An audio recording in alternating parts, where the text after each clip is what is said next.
yesika adesua ho enkomo na ade baako a medical culture na wotwe ni se usika sem be gina yi a agi se uye obi a wodwene se abrabo ya kwantuo se opetimi atoto sika sem yi pa agi se uhu se abrabo ya kwantuo tina wotwe ye begibre na ya pai pensen sa asem ya ne eta ka se abrabo ye ana se obra eye akwantuo se ye ka se obra eye akwantuo a there was so many implications wo niema bebre a etwe ya adwene kosi so.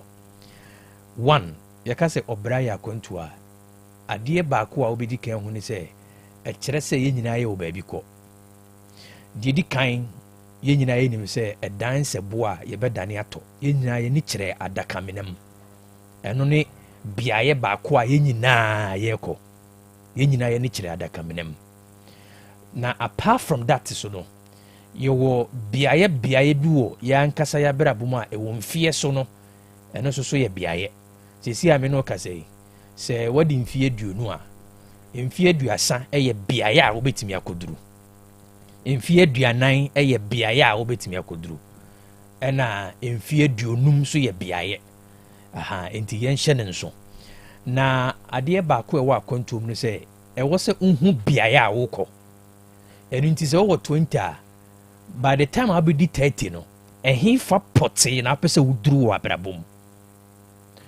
se wo 30 a only 60 years no na he fa pote na wuduru wa brabom se wo 40 a only 70 ana 80 na he fa pote na wuduru wa brabom oba ebibreu mantem ya ne titire wona wo yanyamesonfo no firi se daachi ni kutanyankopon oni daachi ne sotomi wei eyentro kese a edi nipa bebre adwene mu dem adesua mu ne nhwehwemu mu no na me ne udi nkomo a eya ma wo fi se me ne udi nkomo se obi o sa ye theologian ye sua tworo no ho asema no se wabodi nkrata enu nti hye ne nso ma me say biaye a wo pese wo duru in the next 20 years no eye wo na wo be determine anya nyankopon na be determine ama wo biaye a wo pese wo duru in the next 30 years eye wo na wo be determine anya nyankopon na be determine ama wo enti se ye kase obra ya kontu a de di kan busa ho se ehe fa na wo kɔ se wan hunu baabi a wo kɔ a ebe ye den sebi obi a na adwene mu kano ana se sebi obi a oye bodam ni no oni baabi a wo kɔ onam sansan sasa obon se ne no si ha ene obon so no kɔ ha ene obon se no fa ha mi busa wo se sebi ehe fa pa na wo kɔ wa brabom next 20 years ehe fa na pese wo duru obi beka se na sika a wo kyerɛkyerɛ na baabi a mekɔ so de fa ho bɛyi daabi biaye a wo kɔ no ɛno na bɛkyerɛ ahoboaboa a wobɛyɛ de akɔ sɛ wopɛ sɛ wokɔ enyirisi amamu a sika a yɛde tu kwan kɔ enyirisi amamu no sɛ sika no yɛmfa ntu kwan nkɔnkran wopɛ sɛ wokɔ firi a ɔmantam mu a sika a yɛde fa ka akɔ hɔ ne ahoboaboa a wobɛyɛ akɔ hɔ no ɛyɛ different from obi a ɔkɔ China mam nti deɛ nti nipa bebree omu sikasɛm omuhunu deɛ obesi atoto on sikasɛm sɛ one busa ne sɛ ɛmfa no ɔkɔ abrabɔ mu ni baabi a ɔkɔ onyanya saa tumi yɛ determine sɛ the next 20 years the next 30 years the next 40 years ɛna mepɛ sɛ meduru oni saa mfonyini no sɛ wonni saa mfonyini ni deɛ a na mebusa wo sɛ he na wokɔ na aka sɛ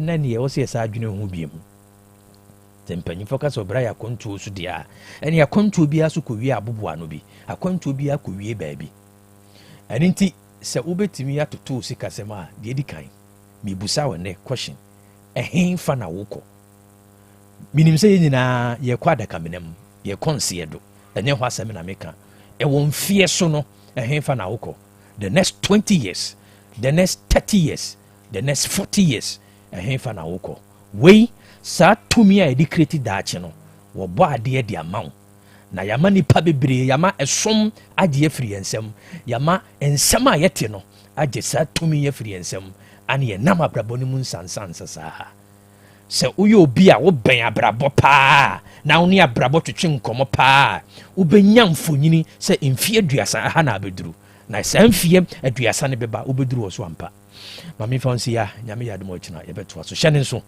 ɛhe na wokorɔ baabi a wokorɔ no ɛna ɛbɛkyerɛ sika a wobɛfa ato bɔtɔm deɛ wɔkɔ aburukyire no ne sika a wode bɛhyɛ ne bɔtɔm no ɛyɛ soronko ɛkyɛn deɛ wɔkɔ nkran ɛno nti sɛ wonnim baabi a wokɔ a wonhunu ahoboaboa ne ahosiesie a wobɛyɛ ma memfa nsia na yɛntoa dwumadie no so ɛnkyɛ na yɛde no nsia kaseɛbɔ no ɛbrɛ mu ma me na wase sɛ wagye berɛ na watie me nyame yɛ adom ɔkyena yɛbɛtoa so metwa me ho sɛma bi na yɛkɔfa no nsia kaseɛbɔ ne agoprama so nsɛm ɛba a mɛsa bɛtena se na me ne watoa nyansapɔ no so ɛno nti bɔ mmɔden sɛ wobɛyi wonyi wafidie no ɛmfiri a na wo ne yɛ ɛbɛtena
Don't say about the Shima Mamuna Chebrason, Samodia Boa, no, and a panel, say Cassie, Otec 102.9Fm, so yeah, there's some.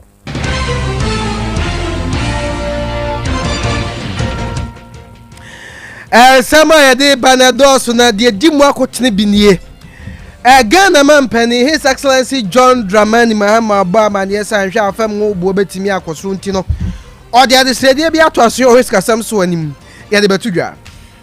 Fango one Ghana city noa young before say ye did by one more transcend no don't come over Brazil you don't happy too much Sanso na Ghana Education Service say one go BC na kwanya so bia na onyi suku obekọ wie GHS no a saa akwanya no odmo no da no watwem can so for the sentimental Dr. SK Boa for the 2020 mu say yankati pam ho ni nkuni san pikel mo ni aboabo no say anopa no say kase primary so ya dey so mo is my kitchen restaurant ni jade bia opa di bia say Ghana ha na sa amano ne de wano bi won ti bossa sedru ho no mo wo say bra so opa fried rice jollof rice banku and tilapia enyane ahodo nyina fried yam ne sa mo nyane abaso fufuro nyina bi Drew is my kitchen restaurant. Now we create the biato pizza and kesi ba kwa no choba kwa kansa so na edru ya the biato banku tilapia no na won cho bi enka home. Was so ba drinks ahodo ahada ye ho nyina pineapple ginger mango mixed fruit tangerine orange no. Why they come pa enti bra kuma se baba ya sports stadium mod ma ba traffic light no. Wa ho mani frame delivery ahodo ina obeye dia ba 0265 707070 and 0248 865046. Limbo Web Enterprise or the molten tissues are baby so tissues we shembebre. We no matter is the tissue bebre no and one need molten tissues. And they say, we are restaurants and some more pretty restaurants are Munkoto bin Fans Maho, a man who amu jadeno, Munto bin Swana, who bam dia sumo, Mosans, no mammoth padded toilet, a hold on tissues, no tiro, ne come apart.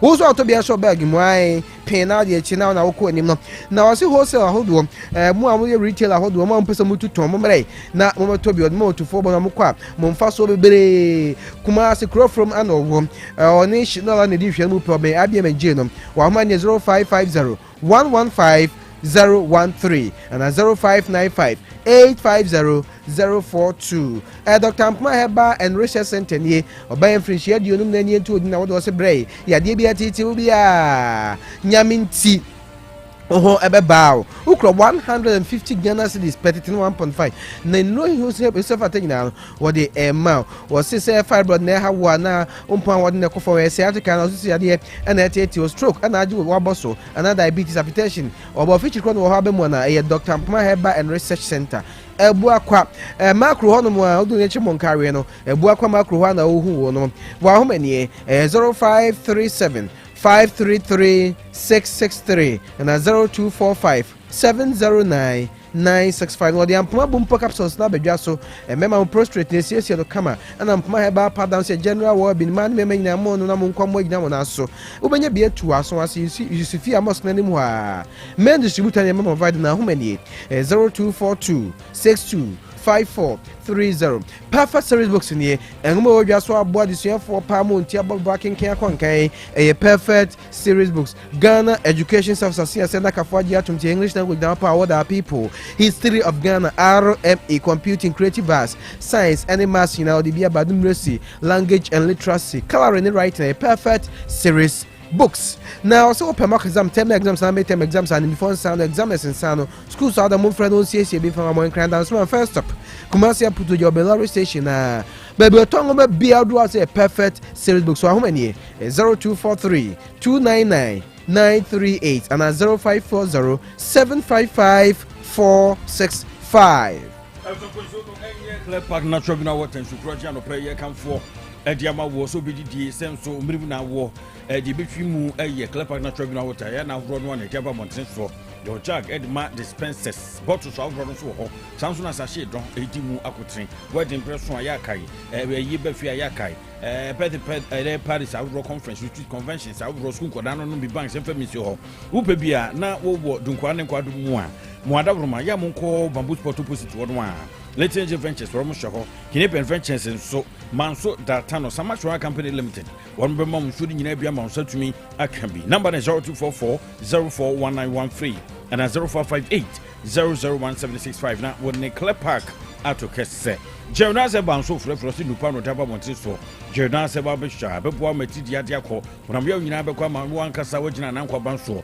Afi in Combo Wood Pedremun on Supenia Hodia Kreke not just say Wako Nimupa Jonas Vico Michadon Subotuma Simbiona Bema Pesoti Dem Paso Babubina Hotimra Jonas Gallic Michadon Sobema Mojano de Frusani Pa Colinak Ubi Jake a year Giga Hebansu Ubi Samson Fredmans Misty Herbal Danny a year Herbal Bomuna will be a pedank Munina will do so Yard took a Sansaka Bianacha on our chrono. I may have a year Herbal shop. One more Babu Station Hall. Albert Man for one more 0538548411 0538484411. And that's what you're quite Brema UGC or Ben Diviali. What no much you could more. A part that was said by Juma. We'll take it from Hayan Soban Saki. Number 0241 814677. Now, when Jonas at me Aboncomo. Bright solar power of Rossul and said some of the Fabatano with the Yuan Ben for so this room at the amount of Yabano, Yaba was it solar panels out will be on a catch war. Was able to make a hybrid inverters name, gel batteries, lithium batteries. Nina de what you call the man. Modern sound name Bright solar power, but me I took a small CCTV installations out good in Mana buy me for credit. Marty de Mono no to me cotokas or Befrimo, Namas Muchmakon kind, a Babuama, see a church and Kania Cadebia net train wood genera no vision for a Pemano Messi part. My watch up when we walk. Would when Yacha Ghana, whatever for one woman down one through Wapena, a woman Bohobo Juma, a Yabano Mano on a pay friend or 0559 500 550 and 0249 282228. Now, when you know, Akase Yipa. Kojo Brako. Royal Enterprises so for say kurase ni edru say do ye kan manfo ni no a na edru no ahyeta ba bia tisimya wo eden you general we bi no person padua no ye kamade ma wo ban fichikuro no ehye dan ko ya kwadwu Royal Enterprise was a pressure infections with article be mana ode person gina na so kwajan dia bone so ne to kese na bo wo ukọ promisable on sabe kan bi for sack heba mbrum apidank mbrum misi heba mbrum sack pharmacy patase blockhouse ono a me person ba bia tonto ndro bia ububramu a wo se o kurazini na dro no number no ya no afre no 0244 470067 na wore no atokese awimu edi Nyansapo penny of Ajuna Chubosi akwa so kroje di ama South dem Facebook Live no so Otec 102.9Fm so mo share da madia to ba benye bia hwe yenu akwa chichi fini from ama nyanu mienu na oten kam de Kwame Owusu Boateng Professor Okoto na afi asunaba ohene Kwabena Boateng ensem no ne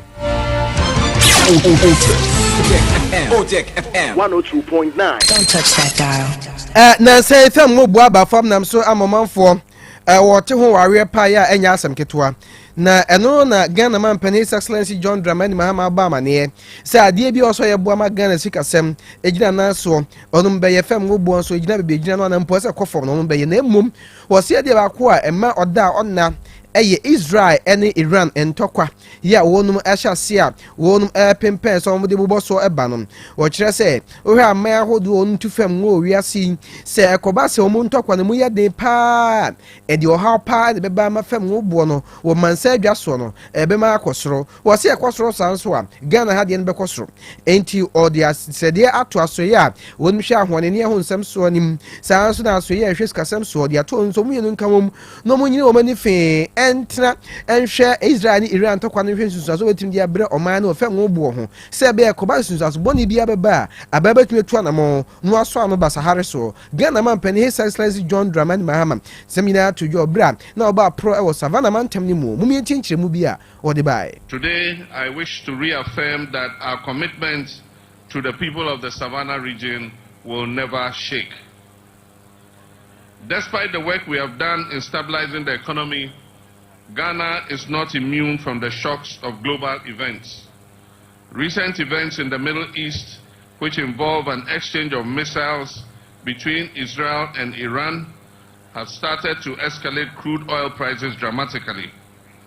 I've asked our Minister of Finance and Minister of Energy to keep a close eye on the developments and model the possible impacts on our petroleum prices and prepare measures to protect the recent gains that we have made. Enyanum eni eti Ghana man His Excellency John Dramani Mahama. Ezofo na fango wangana ya eni dobeto biafa fango hono. Ebenfo wo mu hwan a enka ne yi akra no omo ede ebeba bonte so. Tuto ya pe se obeto wayire obeti hwan. So obeto ayi fu no beti hwan na wo hwan ede frusu na ye normal ya mpanimfo pempen so de akoto brahye bedwa no adim nagia etumi agiatum na akoso na nsemi na ye Ghana Revenue Authority ye from Musajiari 2021 wo mo de atwasensen kakra se ye nhwade na ye nhwade no a se ye Iran ne Israel wo mo ntokwakom akira ka so dindindin no ena mpanimfo di nchomu di aba se duntibinti ena akofa nyina di aba chese ye twende asensen na ukopie mu brahye bedwa mu domkuma no afa no a wo mo amuni afari wom chese moti kwa pa ya mamoja tatatata na eba enom chese na motwe sensen ne yeyi debi em sensen man yeyi sanse we no se edmanu ya no brahye bedwa no ye frɛ na wo mo kodwa so kasa fa ho na we ni bongara tayigon anka na mfon na nke ya to babi kura no chese no kura kapa de edon kokoko no asa na asa ban no a ete adwa so no de ni wo mo nu ba ku sei chese wo mo nka no kure se yetumi edi no ma be ye ho ano ene Iran ni Israel wo mo tokwa no nsusanso edu na ne eba ne nam so a wo mo atwa sensen wo chese si ye kan pa de ne senka MPP America na se dom kuma no yesu ye kan pa sanse ebro bia besen kro na ni amansan ento kwako anase ohaw ne mane bia beda mansan so na yedi tutu ho aka no ye kan bia MPP fo wo kan bia no wo mhye se wo bra na end zo opposition wo mtwa mo ada papa ejubenu de anyintum to wo mdo mo stress mbrahye bedwa no prempre ya won so pepwam na de se fate biara wo mu nkompo na won sanse ne ja sanse mo efa 1 cedi so betofu wa hu sa levi no ye hwe ne yin kura mfiri ho etumi abo me hu ato sanse Ghana for dem pintin kwa edigu so yete na yeda so agina ahonene ye hu nsem mu Ora Ben Insia and the Executive Director, Demand Center for Environmental Management and Sustainable Energy. Eba woninia wabini wo mupa no aba mane se. Oba Ghana hanu mu a. Oba Ghana ofa hwa woninia ho nsem so ha wo mu nyina no a. Ohun se eye boapayo. Wo kire se amanyofo no enya mu mfaso de pa. Wona ewie mu nioma, wona ahye da musika odie. Ni na aka bia menne. Enkane ne dum na so du baby a fam wo ne bo na ekosoro na abafom du baby mpa unya bi mpo na wato na de niema wo sa nyema we nyina kwotema refinery ade ago betun da da mo fam mu abo mo manya so mfaso no amenyefo hwe enye ho adwuma wo sin ke betun kura fam krofo nyuma so nyina obo oni aguso susu se anam se amenyefo nya so mfaso di o sa abo apoya hodu de muntino ana ne oba Ghana ho ne ho nsem etumi atete apans ma wiwie sa mo mienti nkyere mu yo ne sentrofo kasa o kai ECG no who you be free or say more redundant employment no because or more redundant employment and that's reality ube you be free hono no na obi so kan obi abihye wo ho wo pese oye niye na politician bi akohye bo say me ba me do bko akohye ho me ba me more contracts ho me ba me more yesi nti the major problem of the energy sector is politics until say be politics enkoda ye dum so no ebe gina da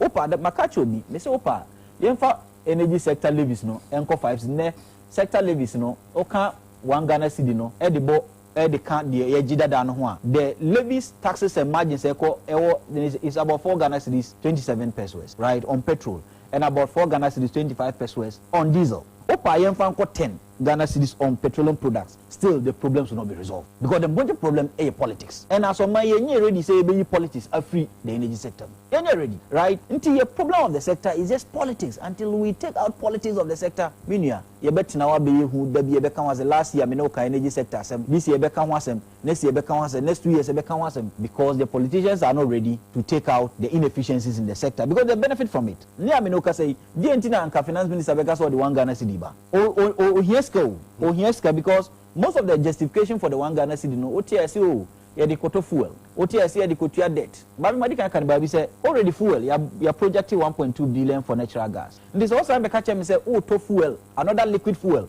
1.2 billion we can't spend 2.4 billion on fuel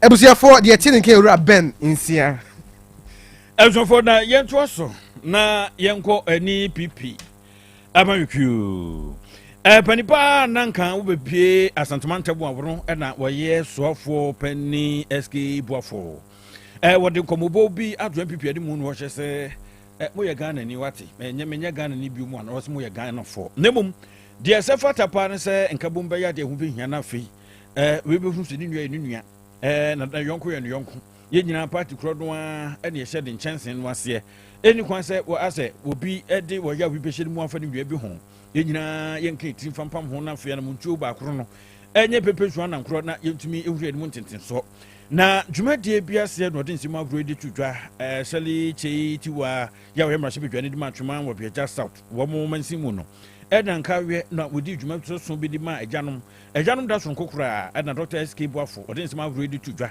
ya wo che MPP aka de mentimi ho ase no no ma bia ya kokoso no ene nam so ma ne 2024 want me adi nkunim ne de yenke trim fampam ho ne yenhwe ne mu tenten so se be yenkunim de bia ba bia no tumi abayi ne ho atoye ti se ye ne anka ya momo enye yi ne makoma oesi mi owe I say Bible oesi mi Apollo oesi mi Paul ene o se nyame na ma increase enti se ya hwe ne ye ne dandan ho se obi personal wa ya no open personal no amye party ne ho dia bibia enu ache so betuma nya power enti bi suggest se yes se de beka wo dia se beka ho fa hwe nche first of ya abofro no eni hobie di afia wie de obi aye ya che kufu ado wa yare de ekọ se adu yesu se ya foforo enti bi sam nyina en kamu ni enye baako na ye baako dia sabi o abreche kwa na be no with my view power.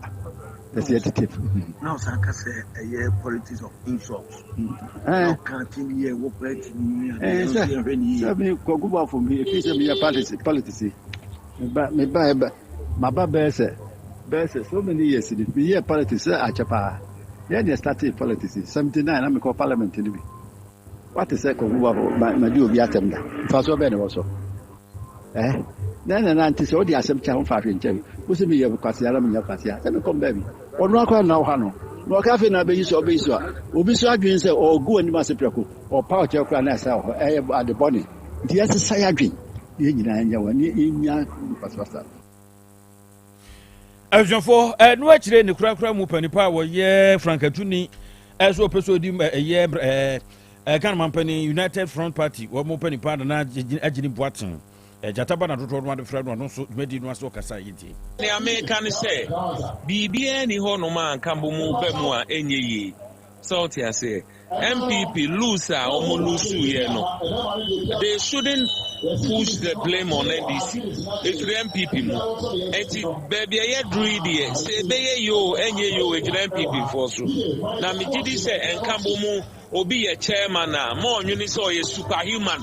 E chair obi. Ba say omu nyina kan omu hu bomu a. E di 2 million beba. Because 2028 you know. Either new candidate or same His Excellency Muhammad Ebeba. Na MPP mono legacy nanado ene ne mpanyifo agya no emu ehwam. Nti MPP come ho bomu a nyame de 2 million be ma mo. Ajuanfo jataba ya wono no da United Front Party ano no yekotie no. Na yakọ eye enwomasuemu Wangomasuemu no Ghana Education Service Impanimfo ekire se wona ekire ensohwe eye BC wonum enyi schools ahodo wonum ebekọ se ebe ya owie a ehon hye nyina betimi akoso wa no wa nam so kra mo ye se enkode ba na wie ya ne sa na Ghana Education Service decrata aba montin so kire mo se akonye na ode ma mofra kam ya se besi no dodo no a entimi ye won de enwie enti watwe eda no mu se ebe ya bebo ma akoda bia a also yi school bia no obetumi ayi to kire se eda no Nyami Adma Ukiada, June Busman Tosso, June 25th, June 2025, no, Anna Ebeko Newie. Now, some of the Krataba Mountains to say, I could there be on to me, share, school uppers or senior high school, you know, Bossa Seba, nine, now for Munkum School, Monco Krata Seminar, Namufashim said a bear, movie junior high school, Namuko senior high school, and one summer computer and Suina, Ebekoye, a day, Mo, a big news, and some of the Bobo, San Pano Secassie, and Nina, Abbey, and some for penny for John entry boost here, when you're not taking Kwame Ajeni Boateng kokoto na afi asunaba ohene Kwabena Boateng sorry amago promise Eugene atwa yes and no pay ye mo bibia chen adebanya Nyansapo no so braso agude mu nsema ya aboabo no efie ene amonane ye de besomo na bibia enso akoso kamasha no so se enra na season ni nyina e Ghana eno so ebewe MTN FA Cup enra final uram e University of Ghana Sports Stadium Legona enra golden cake ene Kumase Asante Kotoko enso edebani na enye asem ketwa enra game no after se game ni nyina enso ebewe golden cake ehye bako ema Kumase Asante Kotoko enso etimi ehye 2 na enra Kwame Poku edema Kumase Asante Kotoko enra onya 2 goals no ema bless again enso eti kanabako edema golden cakes a enra na enye asem ketwa na game no controversies bebrena enso etimi eba game especially second penalty a they say referee enso eje edema Kumase Asante Kotoko enra na ya they say nipa bebrena enso esusu se enye penalty ba enra they say penalty ni ejran ema Kwame Poku eye 2 edema Kumase Asante Kotoko enra ni nyina mu no MTN FA Cup 2024-2025 finals no they say enra Kumase Asante Kotoko enso etimi eje edisi omona so na enye asem ketwa na enra game no and also bury na they say post match no enso etimi ekos na goalkeeper edema golden cake enra goalkeeper na the rare ahuye pa o se penalty a enra referee eje edema Kumase Asante Kotoko omonso ede share second goal no also on one touchy player no into ono en 1-1 say referee no enso eje penalty enso editi a omo very bad, to be honest. It's very bad. I don't know why it's happening that way. Like it's how it felt. Like seriously, I didn't touch him. What happened? See, it doesn't happen anywhere. The FA should look into this and start doing everything proper. Because if this is how we are going to play in Ghana, there is not going to go anywhere. You understand? We should be sincere to ourselves. Seriously. The referee scored the game. You understand? Let the supporters feel the game. Even if we are going to extra time, let them feel the game. It's not my fault to give a win to someone. You understand? That's how football is played. We play for the fans. You understand? Yeah. Yes, I know a goalkeeper and my golden kick. Or say enra penalty ref no enso agiti omono na very very very soft enra na enye asamketo na Kwame Poku enra onya 2 goals edema Kumase Asante Groko omo Boboko ni enti esema Kwame Poku ekan after the game. I'll give thanks to my team for winning us this trophy. I'm very happy as a player and then for my team because we can't go trophyless this season for all the work that we have put in. So I'm very happy today. We can't go trophyless. And then we were supposed to win the league, but unfortunately we didn't win. Like so, we're supposed to do something for my club. So I'm happy we won this FA Cup. So I'll say we have done what this is. Yes, I know Kwame Poku enra ono elenya 2 goals edema Kumase Asante Groko or say enra na bibia no ekire se e wo se Asante Groko omo so eko trophyless into enra or very very very happy say 2 goals or say no ebo Asante Groko omo so 2024-2025 MTNFA Cup omo etimi age ediesi omo na enra supporters are no omo so e wo park no so omo hwe game ni bi bebrena enso ekire omo adwene edefa second penalty Kumase Asante Koroko ensu enya no ho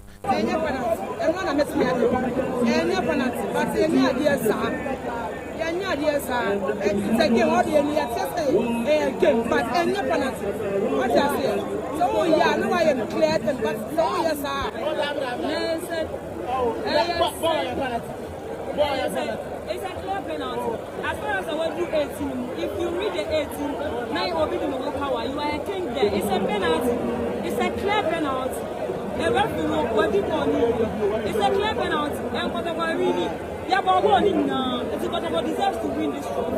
That's all.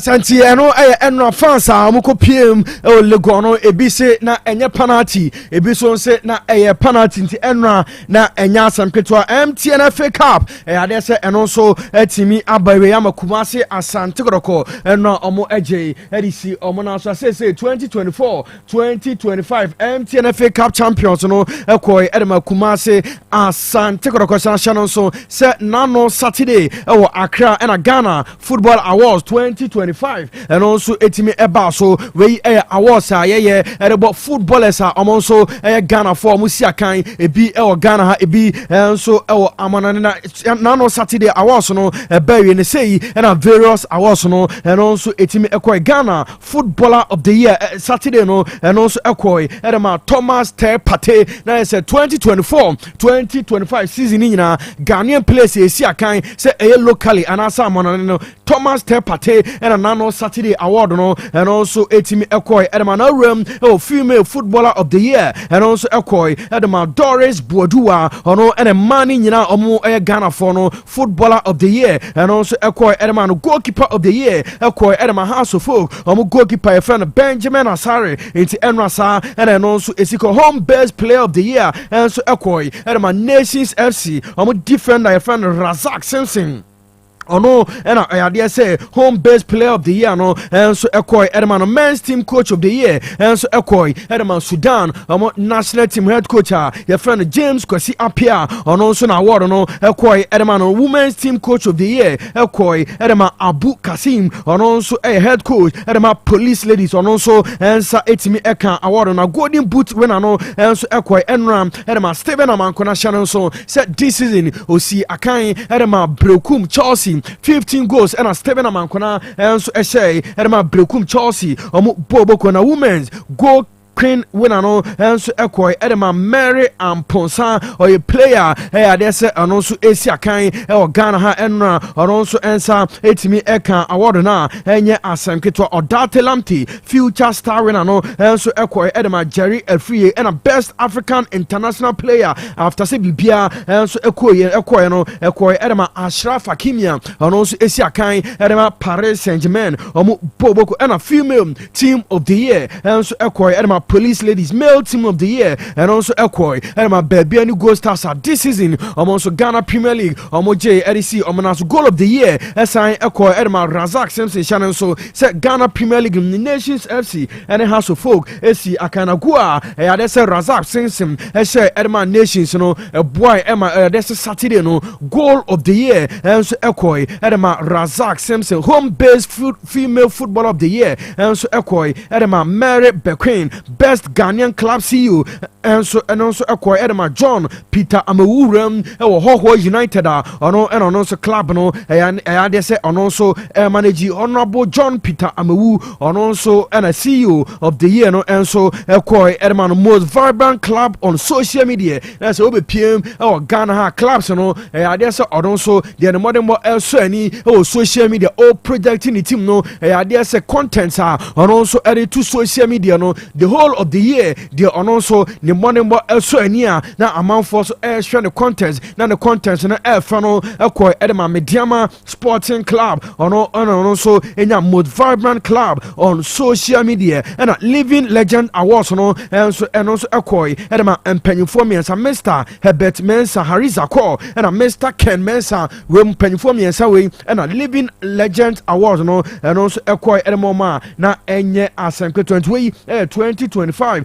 Ghana Football Awards nano Saturday said the Niama enso koi and Yaboboso enso Ediamantisa and also ACTM free FM Nieko PM man Shannon so say Club World Cup no there's a nano Sunday and a tournament no and also a games in Bebrina and so etimi ebaso and ebi so sign ebaso na games ebaso in Bebrina and so etimi ekos na nano Saturday yes o Facebook and also o YouTube na the penalty enra there's a ref no eje edema Kumase Asante Koroko the atoso also ba ubenya bi ahwe ama bibia and so etimi akoso come to Otec 102.9 Facebook, YouTube, and see Otec 102.9 way incident way and enra and my refuge Jina game name a penalty and my Kumase Asante Koroko video no and I saw Oba Ubenya be and so etimi Asha now also what me ajaje send a penalty and I said and also any penalty no etimi ajaje ama bibia and so etimi akoso comment video no and I saw Oba Ubenya be and so etimi Asha video way enra Asante Koroko penalty also enya ya amade share second goal ma MTN FA Cup also etimi arena ma bibia so ekoso kama na Club World Cup and also guso ekoso United States of America say and a results so far and also City Al Ali amade Inter Miami game no and also etimi ekoso obia entimi anto atana Palmeiras and amade FC Porto and so eba obia and so entimi anto atana we group A and games and also etimi ekoso room group B now Paris Saint-Germain me say massa PSG team no ano dene enro almost 4 Emma Atletico Madrid and so entimi ante after say last 2 weeks Paris Saint-Germain urum Europa UEFA Champions League almost say Inter Milan poli enum final game na Inter and so entimi ante ekanebe no enram Club World Cup almost first game Atletico Madrid and so etimi boy Emma PSG and almost 4 Emma Adese Atletico Madrid and so entimi ante ekanibi Fabian Ruiz and onyago ne bako edema PSG Fitina ede bako and so etimi eka Mayulu ede bako kan and can in eya 4 edema PSG Atiko and also entimi ante academy way and group B gamer and also etimi eba so uram group C na and Bayern Munich omoche gonfobia see from Auckland City Bayern Munich S10 enya sam kwetuo Club World Cup we and some de beba no Man U etifie Barcelona tifie na Auckland City mu nyina ebo Club World Cup ebe den ye so mo 10 and Bayern Munich S10 Emma Auckland City omonso entimi ante ekane bi enra Kingsley Coleman ehye 2 goals Sasha Boy ede baako eka ho Michael Olusim ehye 2 Thomas Muller ehye 2 ena Jamal Musiala enso eno onya hat-trick ede ma Bayern Munich omoshe 10 Emma Auckland City and so entimi anti ekanibi group cinema enye asem ketent we club world cup and games and also etimi eba so na channel so say ene uram ade say group C na games no ebi so eba so ene 10 o'clock pm anwumre Boca Juniors omene Benfica and so ede boani na 7 pm group D Chelsea and Los Angeles game no and also basso club world cup you better must say anope monso munya so amutie ye breakfast pause no and so Ebramimini at Eugene Maradona yes Samuel Kwao anope oboy Emma voices ni nyina also utimi ete cineman emoji Facebook YouTube pictures ni videos ni nyina or the to so Emma ba bia wo bia no also utimi enya bi hwe ma bibia so kama ene Monday yes my be 2-3 minutes ye twa ye ho aba ye ba KOB yes we hit ya papa some radio yes senior man Koko Kakrautum and they said it was here hit no masa asem ketwa ti ye twa ho aba ye ba KOB e de Nyansapo no eto aso mama yes junior papa na obey vitamin kenom no or saiba Oliver Twist Papa Oliver Twist or saiba mama go yi me vitamin choco and na vitamin champ engu me school bag mu anya sa obefa koma ne man yo kan ho anya maduru hawie akwada mpanisem Daddy yes me cover vitamin 250 ml na udi akosie empano ase no na me manu bi Everade me be ya finish me enkoda sempa de me anso me duabo efuna ekro meto vitamin soy milk drink vitamin energy cafe ni artificial coloring bia enemy vitamin choco vitamin banana vitamin strawberry and now vitamin 250 ml abramonso ye pro vitamin no ye nim ni fruit no a ye original vitamin na me vitamin ye nim fruit no e do da menum o vitamin and me ebre bia any bia FDA age edwedwe nkrato yato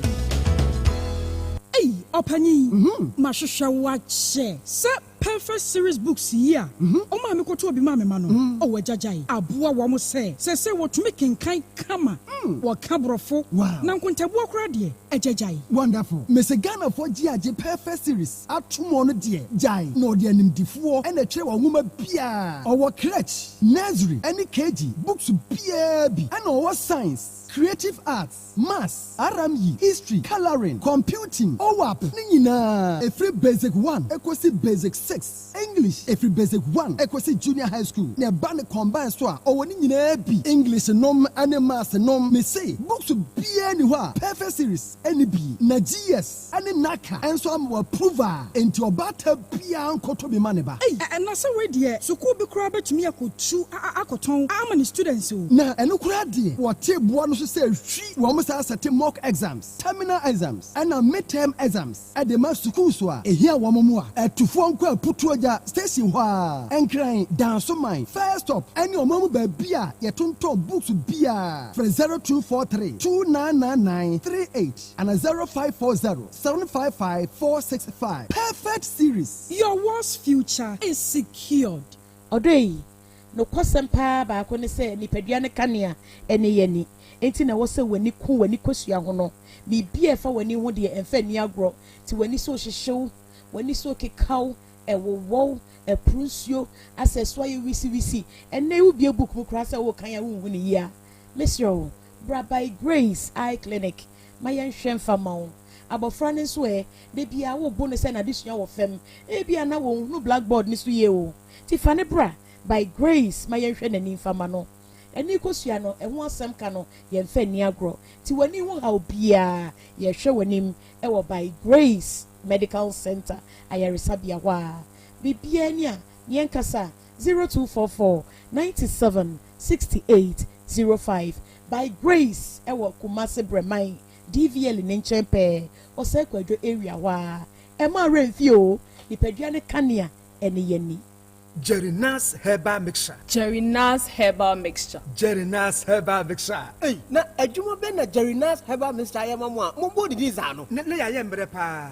Ya poso ago yanum ato ene yekoye test ya malaria mu awa bi wo mu wo ma yen Jerry Nas herbal mixture no ya eni na nsa hwem malaria no da tutu ekoyi ahodena ba amada na de gie ye ni di ajepa ene wo kuna ni saba be gibio wo jam Jerry Nas Vico mixture yusu ka ho Jerry Nas Vico mixture ane for waist pain and vitality aba no ene aba no sa wo pedodo a ene Jerry Nas herbal shop Bremen UGC Kumasi Fre 0241 81 46 77 Afe Abuabu Station Kumasi Fre 0244 50 36 03 and Accra so Tudu Dr. Tina Fre 0548 26 25 23 Jerry Nas herbal mixture and Jerry Nas Vico mixture Oba onyem anade o ma kwada no fo unya mfie du mienu atwen nsa na won modre bi FDA jedwe nkrato ya to mema etiefo nyina akwa ababa amuzu herbal clinic na yede dobia ba efe no amuzu garlic bitters eyedura emamoje die fusane ewo nipadua nu mu eyedura ebua ma obia ne pressure ewo soro eba fom pa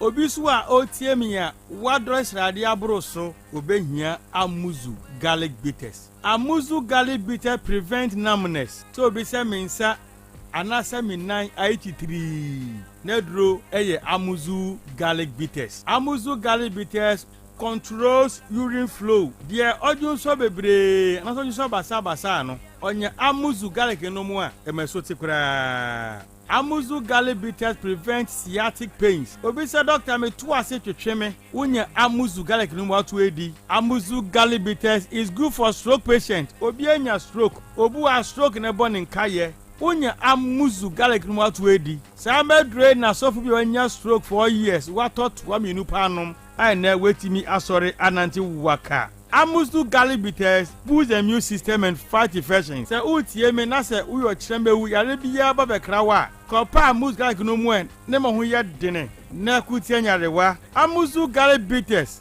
prevent body weakness obu ha ahom mede woni so amuzu garlic bitters dilate the arteries ebia intinimu mamoja ediefusani yie pa amuzu garlic bitters support the pancreas amuzu garlic no pancreas no ya de ne modidi a ekotwetwe sugar na glucose na mu no me so ti mas sugar eba normal amuzu garlic bitters improves vision obu oho a ne pressure was with man de hunu wo form onya amuzu garlic no mo bua ma friends woni na eye wisi no we hu ade yie pa amuzu garlic bitters prevent palpitation nipa bia home ban sese home no ewosu bebre sa kope amuzu garlic nenom amuzu garlic bitters prevent insomnia obu ha obre pansa wada ye fredi basic any sulfur ye rich amuzu garlic mu ye ko gu mu a na my body ne home bo senche na wada enti de na ho edi ma no kope amuzu garlic bitters nenom amuzu garlic bitters rich in allicin and selenium, which helps improve blood circulation on the male sex organ. Inti bema osi oda humachi antini bema nkano. Kopa amuzu garlic no mwe. Nyambo jeni die fusane enko bema no hunadechia watini nka. Amuzu garlic bitters is rich in agioni. Ena musa agioni ninti ebo ema awodi akwa no ho ban ema sebuo ema kosu atuo nyina no emoni nyina kosu kama enti oba obuni se a embe yie ubehia amuzu garlic bitters oba on person na wo eti kosu hia amuzu garlic bitters uko drugstore pharmacy anase herbal shop biara ubenye bi ato upedron se mise bi nso a no afra mi nama eye 0247 776743 0247 77 67 43 Amuzu Herbal Clinic Mauji Hiochalo Otec FM 102.9 Don't touch that dial.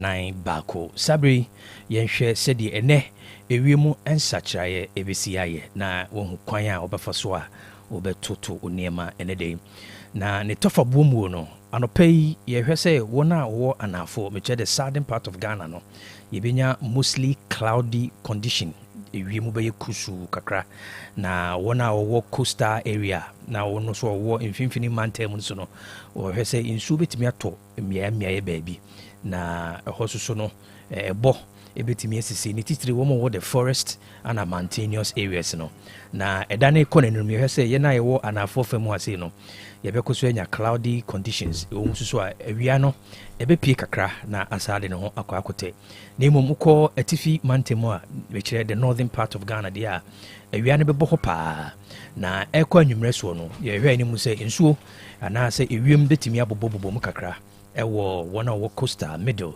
ɛna transition belt na ɛwɔ ɔman mu ha na yɛbɛkoma se deɛ a anɔpɛ yi yɛbɛnya mostly cloudy condition ewiem bɛyɛ kusu kakra na temperature no ɛbɛyɛ 24 degrees Celsius na ɛkɔ awia no yɛbɛnya sunny intervals awia no ɛtwa ne mu kakra na ɛpagya ne mu kakra na saa akɔkɔtɔ na temperature condition bɛyɛ 31 degrees Celsius na anwummerɛ no deɛ yɛhwɛ sɛ nsuo bɛtumi atɔ anaasɛ ewiem ɛbɛtumi abobɔ mu kakra wei 40% chance ɛbɛtumi asi temperature condition no ɛbɛyɛ 26 degrees Celsius ɛno ti bɔmmɔden a na hyɛ ne nso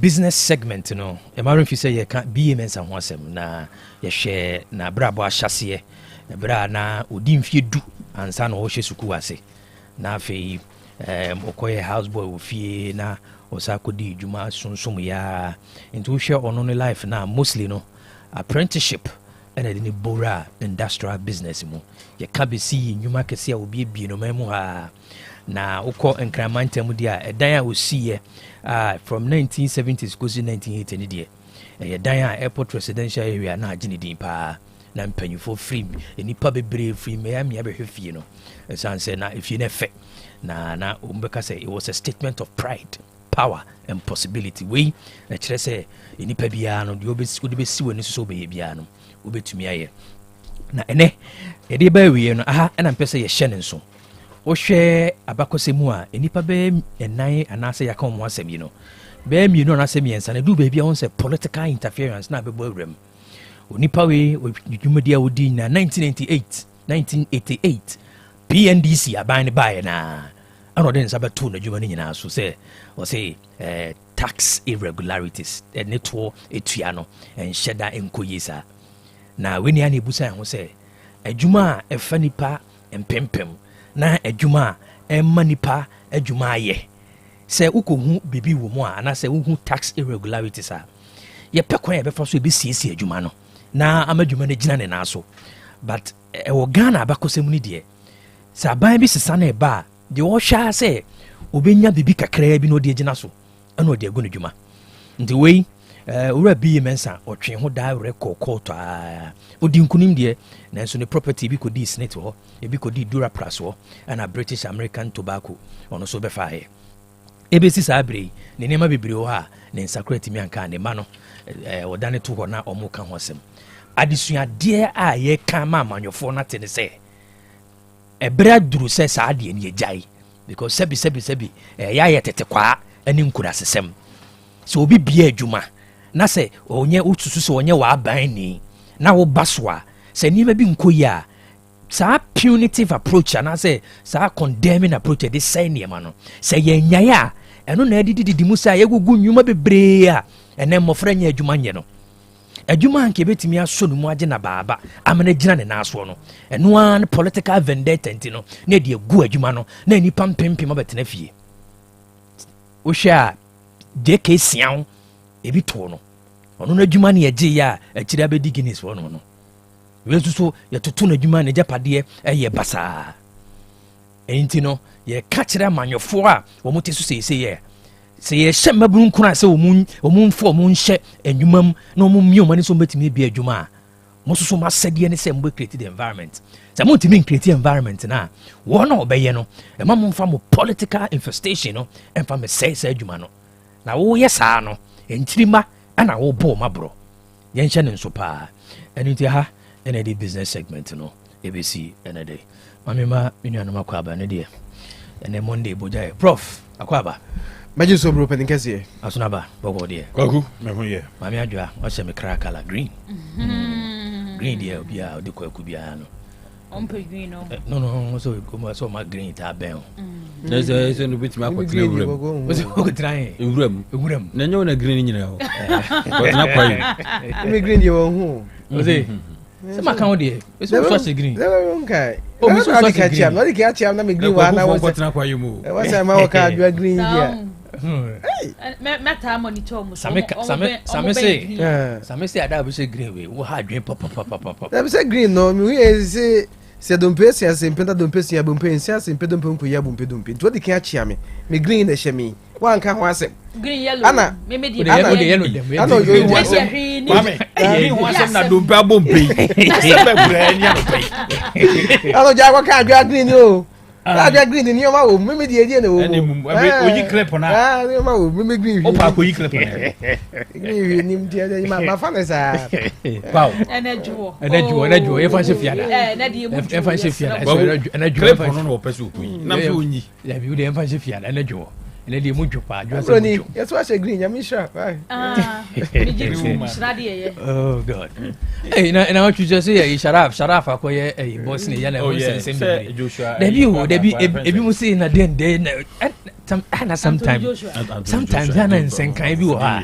Ebi mu asase etwabo ne say ne papa ba ye na sika no nya ne he na odikoye sa box no na. Papa ba ne Akufa adoba no ko bi Akufa adoba no ko bi restaurant ne ka ho asem sa concert we ebi na me dwuma me na no asem na making so obi to opposition na obi wa ban mu a obi ye bibia ya mo nto mo bonkan enye den ya wo beba obi be kan bi anie emre bia Akufa adoba ba ye ko bi restaurant ye no man fanye ne kroma sane papa so millions dollars dia ma okay so fan koye japade mfa enti na Sharaf de omo kan do kwa me se nyina etiwe pa onye tumi bia oba ode pese o ma ne na ma betie na about DC na mo fa se bia kwesukwa bia be se jo betimi atra na kofo obi fufuro so na betwe ma me ba wo hwe kra on ze we no politicize we no kra no ze or try to revive boxing industry na no de omo fa mo yes na ni kapa hoye as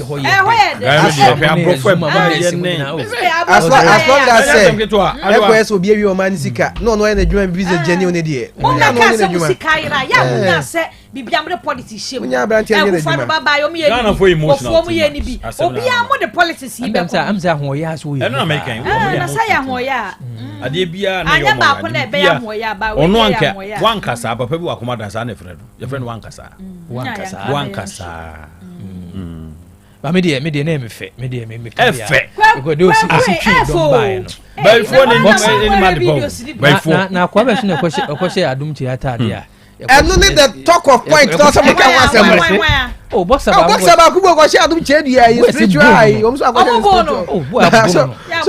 so me se dum bossa no eri ba bi kura no pa cha so man nya ko so refi ko so no kura no tell you almost one nya de so dadum che dua picture ne tare ne to enu ntra so if from a good papa no so na say wo share bossa no na bossa so mu che sa say onye so share no mu bo no pese ba no mu de ya I saw the oblim stick ataro gas na na sa we dey asa bo fruit ru abi no wo abre projanction no de bi ata ho za e mo be for na da so si me dwa me tiase say Ghana for but if video na Friday dey bi omo bole baba ye mu obi sa da say ka video no pa oja ya bu no che say won ti mi nyina na so kra o try me Bible no class ma for ka kire o mo say so mu tu mrika enye de ne ho odi na de onim mrika no tu video na de odi mrika no e ho hyehyes no de odi nkunim so ade aze eza uto bofro na do be sticker ko bo ho say sticker no ntia be sa pesa bofro na wo ti be chi ni e be de no wa be pa ma bofro no so ade aze na wo anya ne sa na so do be sticker bo ho ntino bofro ni be sa wo boa eza also be odi adum che dia be sticker beta out no akwa ho kushi so be ko gym ube training mo to pa no mra mo diso anya sa stick na fa nya ma eso no otufu se sa na ma mu no nyina no ne ho oyade a wo hospital no mo gba ko nya ring number bo no no mo gba ko nya ring number bo no na mistake ja unya ga na no so be video na ne ho mo bo pa ene juo dem se economy lighter note Eugene yeze wo ibu wa sere some video bo de beto so mi asra no pe na da prapra kwa mu a say are ready a oh yeah unya do magwa ne pa na stick ana ya sen kan Anthony Joshua mu nya ba beji obi ta ya adwe de why no sa gron kwa ne oku adwo no security officials na locking no tudwa ne Dabi o enya saka we yam fan chance. Dey so ye bon race bia. Ana odi asha. Na support ne tie na. E was am Facebook live na me taxi driver. What's Ghana ha? I saw here yellow near dia. Ya di ma. Ne tie na odi bon race asha tie na na odi bon race ni mum de. Na say try 7. He di o. Kuma pa. Hey, Ghana he ya. Munya sure say ka so ade. We dey say about me so creative even for technology technology ade aba no technology wo be say na fa dropping creative pa obe say fa dropping no no be timuchi o. All right for we need trending stories and I say yesterday na ochi ma ye dey proper come to know yem call major trending stories no so na yem fa Nyansapo dwumadi no ento so dey kan say 36 prison inmates right BECE 2 candidates die, 60 more invigilators arrested. 36 prison inmates nationwide are writing this year's BECE exams. Abusiafo so where BECE so where ekoso no a mpenefo bu hon konta nsempo bia o so manfo hunu. Eno na waba amane ese nipa bi meda da bampo no chie makoma adua sensia ana yekasa mo twa enso hwe no bie wasi emu edun wotwe e juvenile correctional centers ahodo ana emu nso won medium security prisons ho ana emu nsia e ho central prison emu num e Kumasi central prison okaboma nipa dua sensia ya mo da bampo no chi no mo twa enso hwe na yokasa edima Ghana Prison Service eno ye chief superintendent Adamu Abdul Latif ana wa kire mo se nyesa okoda prison no ekoba so pese osua de transfer ko animu a o wa chirechire for prison hono mu a brano wono besua de wo se afempi no ene nkunu ne mu no mo sha ase se prison for wono be transfer free so mo sha ase na prison for ma ben papa obi obekọ bi yedi nkunim the 100% record no wo se ato mu abesisa bria ye kasei ne se ntino ombehwe ni mu se omo beba prison wono pese mo transfer bia no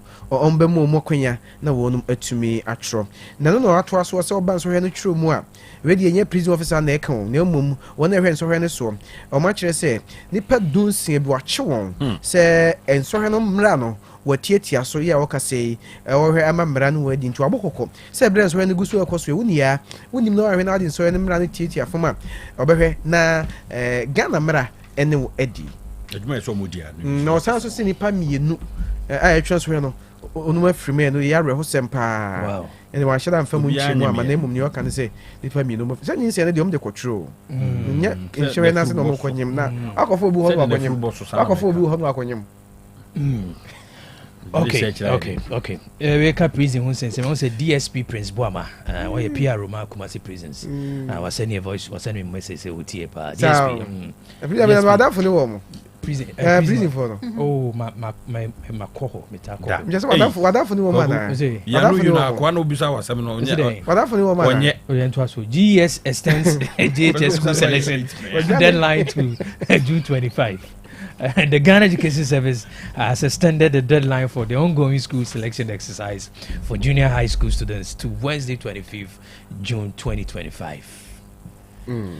Abusia krata ya eda menimu Ghana Education Service na de ababatu edwase ankiani mu no na watwetwa mu no nanka wamo ede emofra no registration school sahodo a wamo excellent ni nyina da eba na wiye nanso Ghana Education Service nkata wamo de aba ekire se wɔn mo de days ni bi aka ho nti wonia wo ba no wonya ho enko select senior high school sahodoɔ no bi a obekɔ wenu a days no wɔn extended ya kɔ June 25 na sɛ ɛda ukuada GS kyerɛ sɛ sisi anom aban no ahyehyɛ sɛ wɔ private senior high schools bi wɔ hɔ a ɛnɛ yɛde ɔmo ba bɛka free senior high ne ho enti saafoɔ ne nti ɛwɔ so ɔmo sesa date nim na ɔmo so nya brɛ ne abotrɛ ɛyɛ ɔmo registrations ahodoɔ ne nyinaa ansa ɛna wɔmo ebetwa so a wɔmo atumi atwa so enti sankrata wɔmo trɔ ɛde ama heads of schools ne nyinaa directors ahodoɔ mo district ne regional levels ahodoɔ ne nyinaa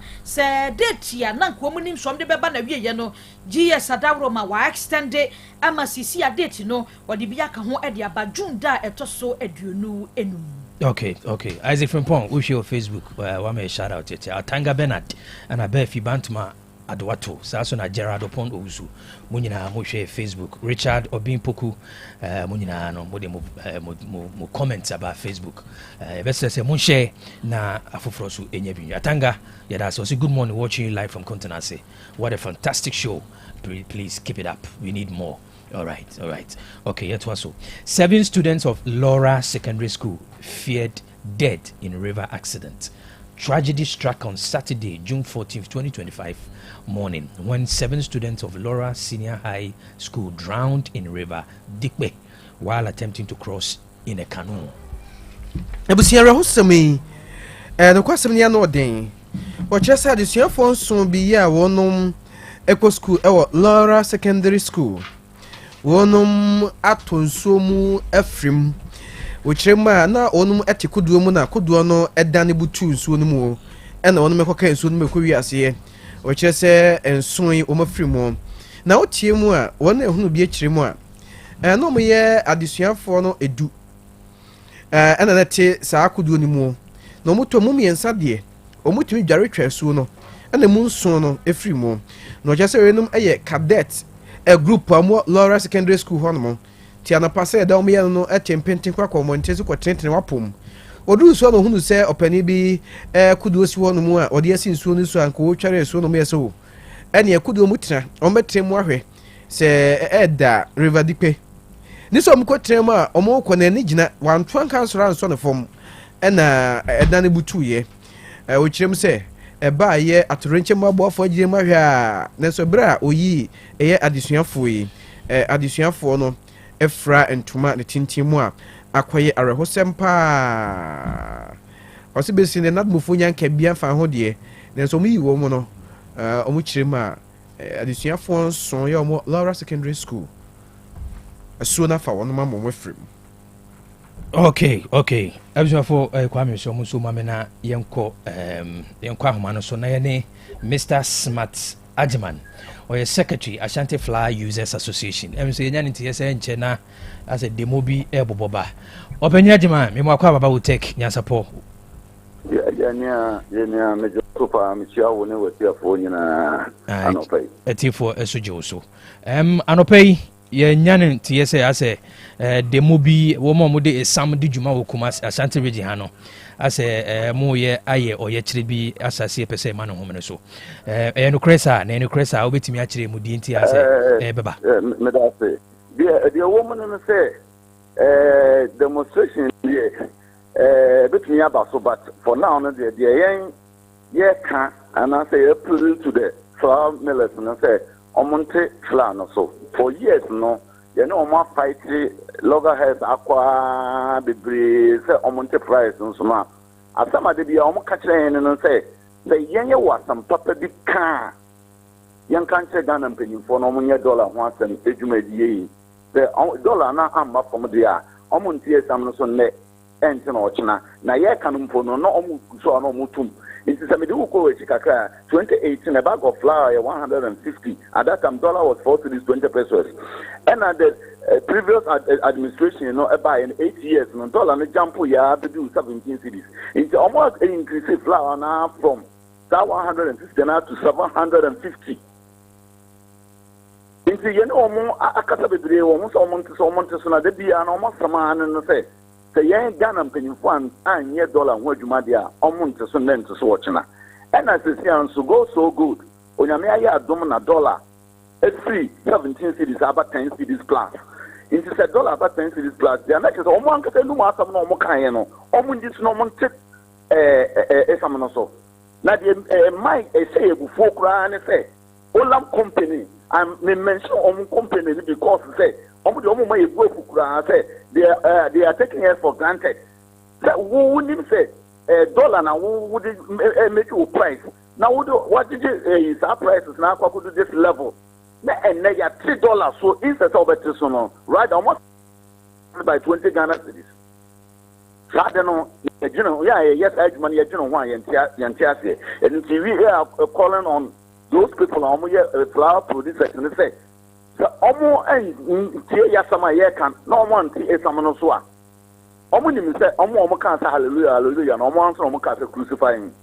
And the two.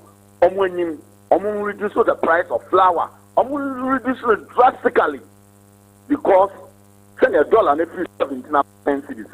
We want them to reduce the flour, and we are appealing to the president, members of parliament, Nananum, any Ghana ni bia. It's unsaid. Pano ye idea ubi biara. It's your Ghana. Na yensu ye pese ye juma papa. Na ye ma price no so eboba from Ghana ni bia to me pano ni bi. And when na ye this press release na about one thing. Oh, okay. Open any money ya money ayi for na meeting. Mbada say. Any money mu ya no money o my meeting, money o ma sinkonwa any money mu ya. I almost dey saying that for the dollar. It's right now na dollar na ba. Asambia o no mo be person better, so that is why we are come out. Oh, okay. Ya tintino muchiri mu a no ma bona omo di bibia ko gina dollar no so ba fom so a monte so a akoye boachi bidin. Okay. Akoye boachi and Olam for na je Olam company no je omo san scratch by 20 Ghana cities, which is not fair. They are taking us for we are not going to allow them to take us for granted anymore. Into mubu masumu nua e de na anamobe number 2. Yes, so and I'm able to say, association and after bakers, we will patronize their product. Okay. We will stop patronize their product. And to Monoma. So, who no one board and told you. If you partners, if you can't say, no one can say, I almost know what some normal can say $1 and no more increasing into $1 number from the amount so. Someone to so yeah. All right, you say Ojibre Nania Kasa, Mr. Smart, Ajiman, Secretary, Ashanti Flour Users Association, Yatin in Kano, or say flour producers no Monteso. It's an say Omunuma you meeting ya some Monteswa, Moya Namda Kujina $1, and then Yamiadum $1 number from Monteswa Ebuachibidi, Intino, some Monteso before margining. We, Mr. Smart, Ajiman, Secretary, Ashanti Flour Users Association. All right, I was for Yantua. Trends and so. President Mahama warns of oil price impact from Israel-Iran conflict. President John Dramani Mahama has expressed concern that escalating missile exchanges between Israel and Iran are contributing to rising global crude oil prices, posing a potential threat to Ghana's fuel costs and overall economic stability. Ghana man His Excellency John Dramani Mahama and now Washington Kane Obama near say. Se o share Israel ni Iran fiord ya face so do bitnya susan so Ghana man so titiriu e ba fam ngo ene ho enkitaudi mu a o kire se ko ba sento kwa ne to aso a betimi ama mansan dwa so no fam ngo ne bo no betimi akosoro ekosoro san so a e be ka Ghana man ama Ghana man de akosoro ne se entino o de adesrede ato aso ye hwe Ghana man kasam so anim Samson so ya onum ehwe Ghana ho ne ne ho nsem so de ato manim se won man hwe nyine wani fe na won hwe se de wiase amansa dwa fam wo bon besi akọ ene kwampo befa so ne mpose bekosoro a enyem obeya abo ma Ghana ha de ensuanso no entimi mia Ghana man no saa oso hwe na nsen empuntu akra ba man Ghana ska se mu ne fam wo bo akofo ma ko ba se besa akosoro bi mpa ene ye de wo ha beba enti was repa o man pani we nyina to jobra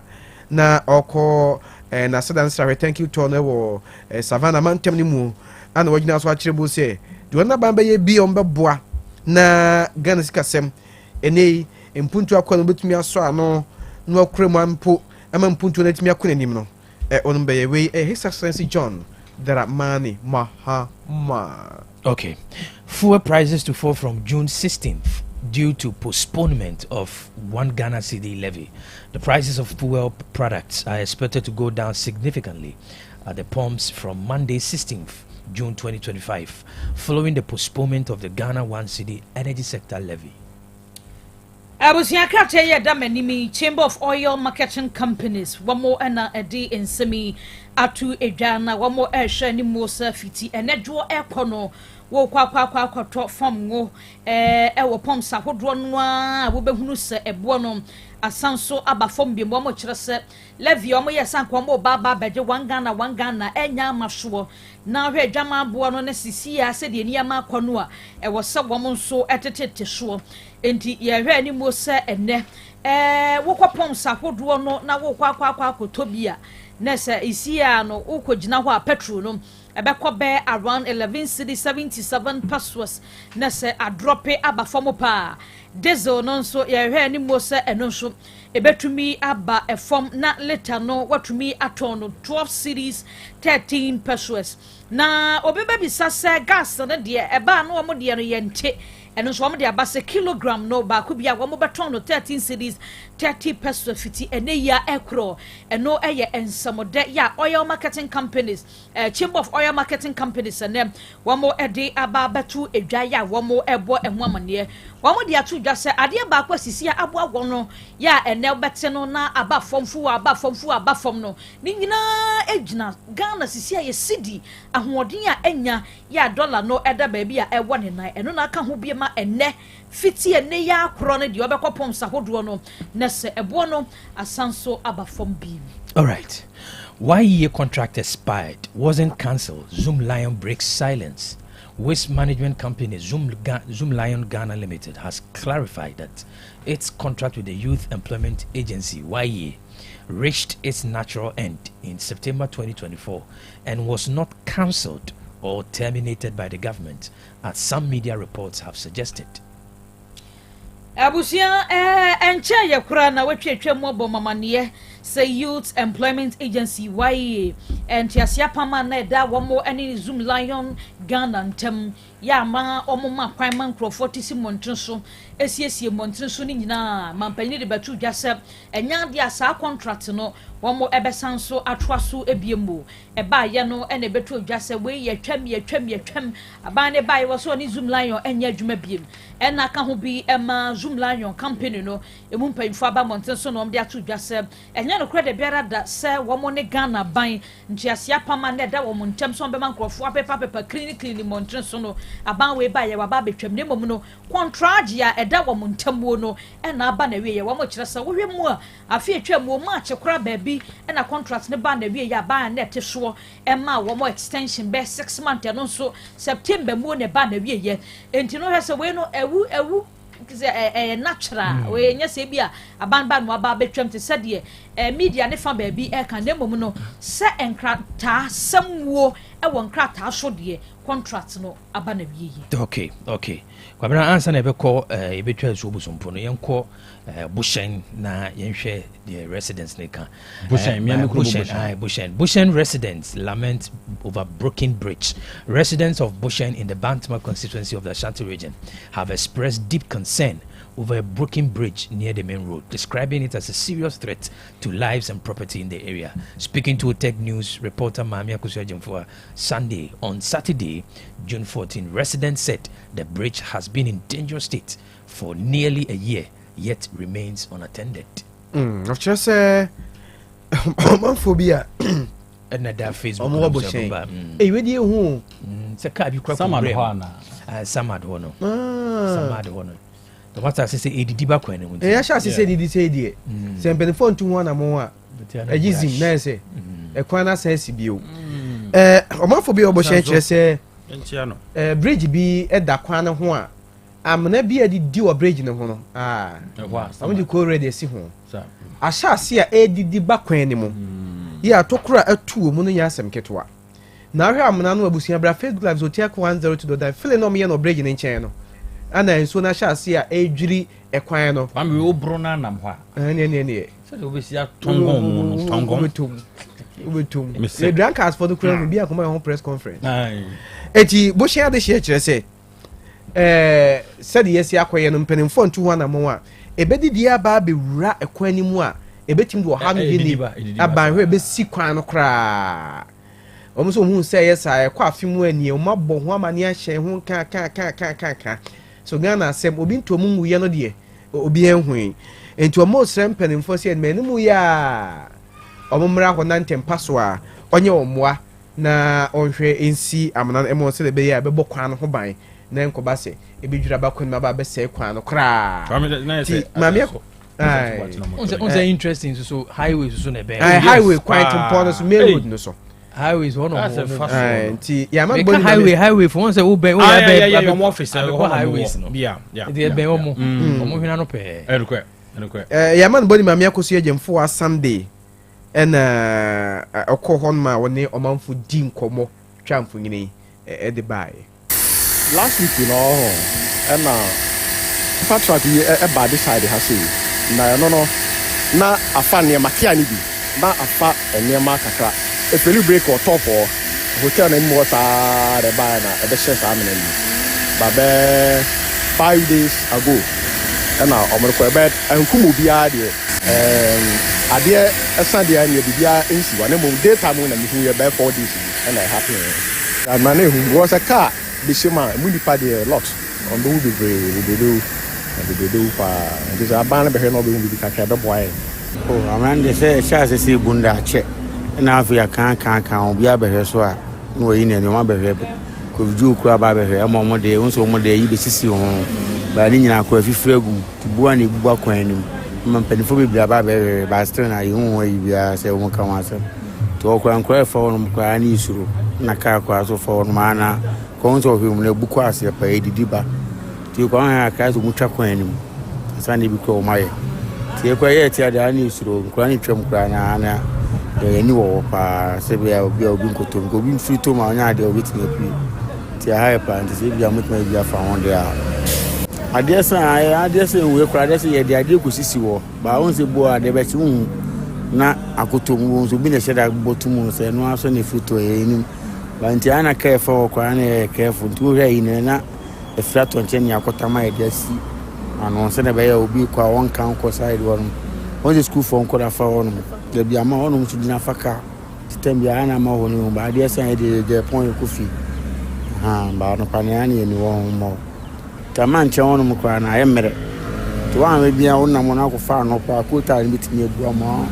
e de wawu ko hwe mu ne to ra ase a ne te ne bu ama ne didi abo ma the last time ko ju mo ya kwan ko ju o kwan de ka biso ne ne contest ko en sa de chen ya na ko mo ba ko ba uma ba pa ka Saturday say ya behwe e de ade abesisi won so still na ade we na e be for ba wo hwe mani nyina abubu akọwere inside oh we share say e di ni dem fan say e ko be se be yi akrampo because last year nyina na ebu baba na emu kase ba fa na didia so obi ayi na say nsuo to a na e ho no ebu edidi na ebu ko asesa anti abu ama we a e ba kwani to say omo he no ma anya e ba ka de se bi omu twa kwani because we dey ebu ko ase pa we mu ya edidi ba ba so obi abehwa no ko nkan we obi abehwa tie de wa ti bia ni suro onkra na mo so wan we onkra so mu di agro ni ade tubu wa wan na man fo di choko onu mu daka e faka ko kitia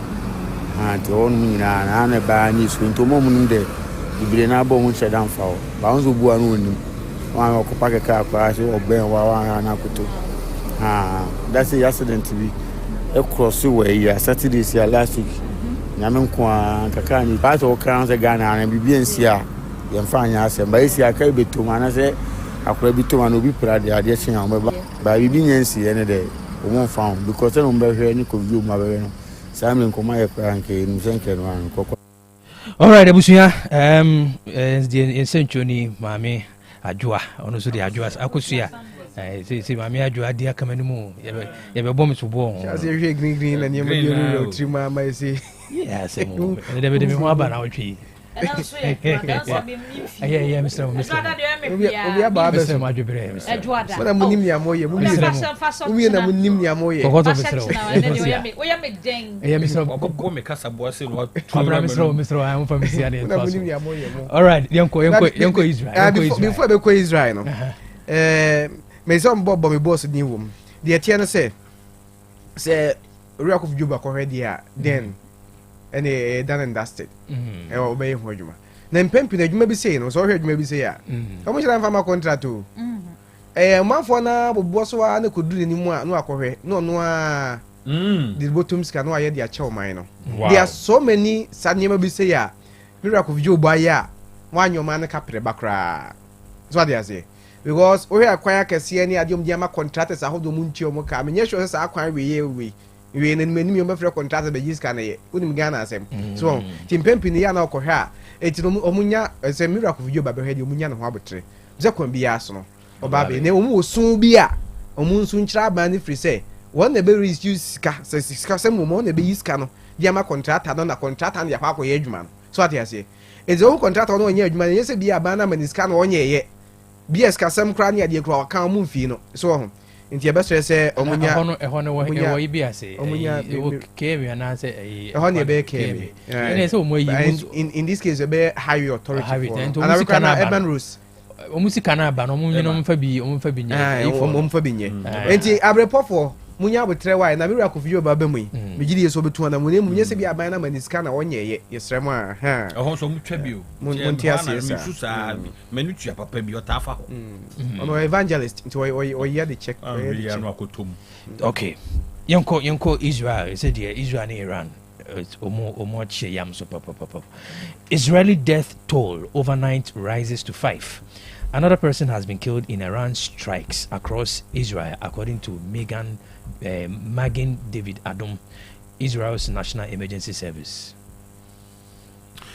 Elzofo ntokwa no ayire. So bosompo yentwa ne yankura. Sabra ya ye ka said Israel man mu no tokwa ya oni Iran no aka de akire so no.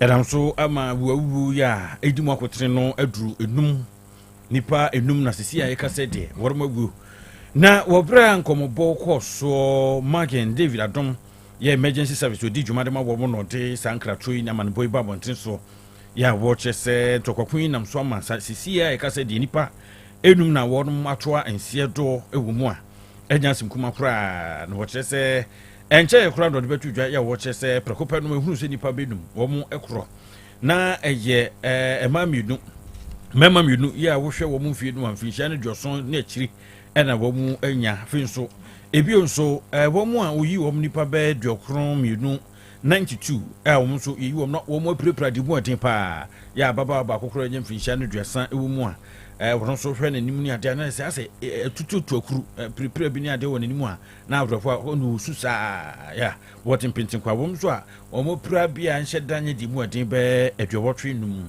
eno so ka ho bia sabri di emergency service ya wo Israel body nkratro no ade abba. Okay, Yanko Alata. Disbelief as Nigeria urges prayer to end food shortages. A call for all staff in Nigeria's Ministry of Food Agriculture, Ministry of Agriculture, to pray to help the country achieve food security has caused controversy. Yum. Eljonfo Alata yao memu na amani yefria eba babetudwa sabrukacha so ya wonmo ebo ho womu ahese ye dwohye bi di abase be bompa ya na se ye bompa ya ye bono ene se aduane ho kwa atwe no a enhye da enhyeta ye no a se kom ko Alata memu nwa ehuro no a womu etimpentin kwa edom hwe se edinsem aba se sanse mi ba betudwa na nsem da dodo no na womu ekambie na HR department wo agriculture no womu aso ye no eno ta betudwa ya wo hye se we no amanfo wonom kan montren so no de yensem ebrudu brada no kodokode nsem wa chese no kribia enimu what I say one mo ankasa staff no a ene bo nhyiamu ekire se we no ye ya mpabo asetem yedi mpabo no so wo hwa no spiritual side no so ye dwuma bi efa ho ni kwan so tra wata no frama bi japaturu bi fa ahwe ya na ho ne doko erunti wo mo ankasa etibia mu ni anase wo mo abrabọ no an ye fese isusu mu nsem ye bekinya na nye se enuano ho be kwa atwe ɛno na wɔn ɛhyɛ sɛ yɛbɔ mpaeɛ dabi wɔn staff members no a wɔn agriculture soɛ no a ɛdɛ so sɛneɛ yɛ na kwaku aerobics no time so a yɛayɛyɛ ne yɛkɔ gym ne yɛteteɛ mpom no ne nyinaa nso hia sunsum mu deɛ nso wɔsɛ yɛyɛ ne yɛkɔka sɛ sunsum mu stafffoɔ mo mpaeɛ a yɛsɛ timanfoɔ ne tiktok no ne adeɛ wɔn mu twa bɔ mpanimfoɔ paa sɛ akudu na mo aduane asɔɔto wɔ meayɛ bi a mo sɛ yɛnkɔbɔ mpaeɛ mpaeɛ no deɛ momfa nto nkyɛn koraa adwuma yɛ sɛ fata ne wɔsɔ mo yɔ nti yɛsɛ mpanimfoɔ de abɛto dwa kyerɛ sɛ nokora bi anim sɛne wɔn mo ɛka no. Okay. Suspect arrested after 2-day manhunt. A 57-year-old suspect has been arrested in the U.S. state of Minnesota over killing of a Democratic state lawmaker and her husband while posing as a police officer. Elshafo yanko ina yanko abrochire wenu ye US e de yakrodo na wormo mamba ko e wo ho Minnesota sabra ya beka se de ya kire abrantie bi ya isusu wanya mfinhia no ba aduonu mu nson wakodi awu ya no so post ni prekopa koku lawyer ni bi ene ni kunu na enra kwasi ya nadwo na posifo wɔn di ntɛntɛn saa wɔn hyɛ sɛ wɔn de nafua biru na egu akwamu ya wɔkɔ kyerɛ abranteɛ ya sabiri ya no ne odi nsɛnsɛm paa tututuo no kɔ yɛ kɔ toto yɛ de bɔ Melissa Hotman ya ɛba no sɛ yɛn kasa paa ɛwɔ America mɛmu a odi mu akɔtere paa wɔne ne kunu Mark saa na yɛfrɛ no na saa nsɛm ɛba yɛ na Minnesota wɔn mu amrado Tim Walz bɔbɔ amɔnten so de nsɛm aborɔ wɔde atwitwa wɔkyerɛ sɛ wiamanwo bi takyiri manwosɛm bi takyiri and you see dwam ya wɔkyerɛ sɛ amanwosɛm bi takyiri pa brantia yɛ friend sɛ Vance Luther Bolter san and Dino etie bushonfo ya wɔdo kra no isusu sɛ wɔdi awuo bi pɛn ne adeɛ ɔno nso saa ɔno nso etututu ɔno kra nipa no Senator John Hoffman wɔne ne yere Yvette wɔmo nso tuo na bia no to ya wɔde prepare wɔmo ɛno nti sɛ mpanimfo akyerɛ sɛ ya kyerɛ no we tipofu ne de ma ye so akwa hye bia ye bi kurasi bi so asket bi ba bi no e wo eye Minneapolis hodon ba bi e na won pro ya kabu om say ya chew ti wa no huru say I surrender kwaku to no na agin fun so to ye sin the tune so won ho so hu aposifo no so no na surrender okay abusofo nyina sa ensemu so surrender hu sensemi ne fa trends emra na we na ye kai mu se dwumako bi na so yasene ema ye de trends ebrem azofo na yenkura na yenko teacher Osbel yenye ode ni we brutal wo buoi we kiki we kiko teacher Osbel ni o udin everyone na happy Father's Day adwa ansana no yemfam free evra ko finti so mesi security if you have memma kwajanyina ye momo happy Father's Day na memma de no ana se mo boka krawo se mo adwene ma so sa ya heda anti ho hwe kra ai se no nti kra no ma so me data no anope na so na hunu mo a do me kakra so de mi ensafe wo de ti so mo akon ma mfa ho ma ba bia o sika fa ho no ho de beba ani mum e de no me ye ne ba ku mi ensa bia na me nsa kan ye edi adwa enyina eso na ye mfa ma teacher Osbel so happy Father's Day ye chia no pa na no nana ye chia ye te unka che papa elfo na wo ye contractor wo ye foreman wa dabroma ya na wa che no so se Osbel blocks to the papa o person call site fie no ye jan say we human man from one position enya sim kuma Osbel blocks ye bia san so boachi say obe di dwuma bia wa ya no du ho wo se we mo load me bi ye load me bi ye load me e for your blocks no no concrete pavers no na dey clay bricks ni say bibia say ade a ye de blocks ye kwa de blocks ade bia no e for wa dabroma Mr. Any teacher Osbel took us, but one mouse so what you can campaign, would you sit down for a pintiu? Fair, a quire of first one number of one no feno. And young Fena, where we were prepinti to Boissy. Now the mother is so busy, so who said no, so another sailor, Abba. And doing to be patrol when you prepare near about some no sorrentino, a gasem no, a quan first what did Jumano also brought some what him say, yes. Nefidia, which are brought no so just in Kumakra, El baby Brumo, my ha. We are no need the kind of meat, no, Obia no would be to a trouble what him say, when it did so part to be patrol. me friend papa mu efre eye contractor for ne foreman for ne mo ya mo estate developers no na mo nyina mo nhye no so se ye pe blocks e de di dwuma dia teacher Osbel ma me ncho ne check pa me patwa no pay you be call Kase bridge no musimi for no wo honan musimi no wo mo dan no anche kura na o mdi dwonyini na njo ko ho abun se wo mo bo ho ebo adwuma si edan mumuruntum ye twa broso no adwuma for wo mo koba ne ade ya na ni kan ye yo o de ya wa ko ne kwakwe ana so be fa mo to for ma no teachers be fa no pa ya no no abon komo blocks do say na o pe 5,000 6,000 10,000 o pe 100,000 crown ma obenya ediamount number is 0244 377 612 0244377612 and 0244043805 no atokese yanso ho o de cars papa panso aba o se kan fo betwi car kama we brand new tie rubber enya free na no broni bia nyiframa bo mu da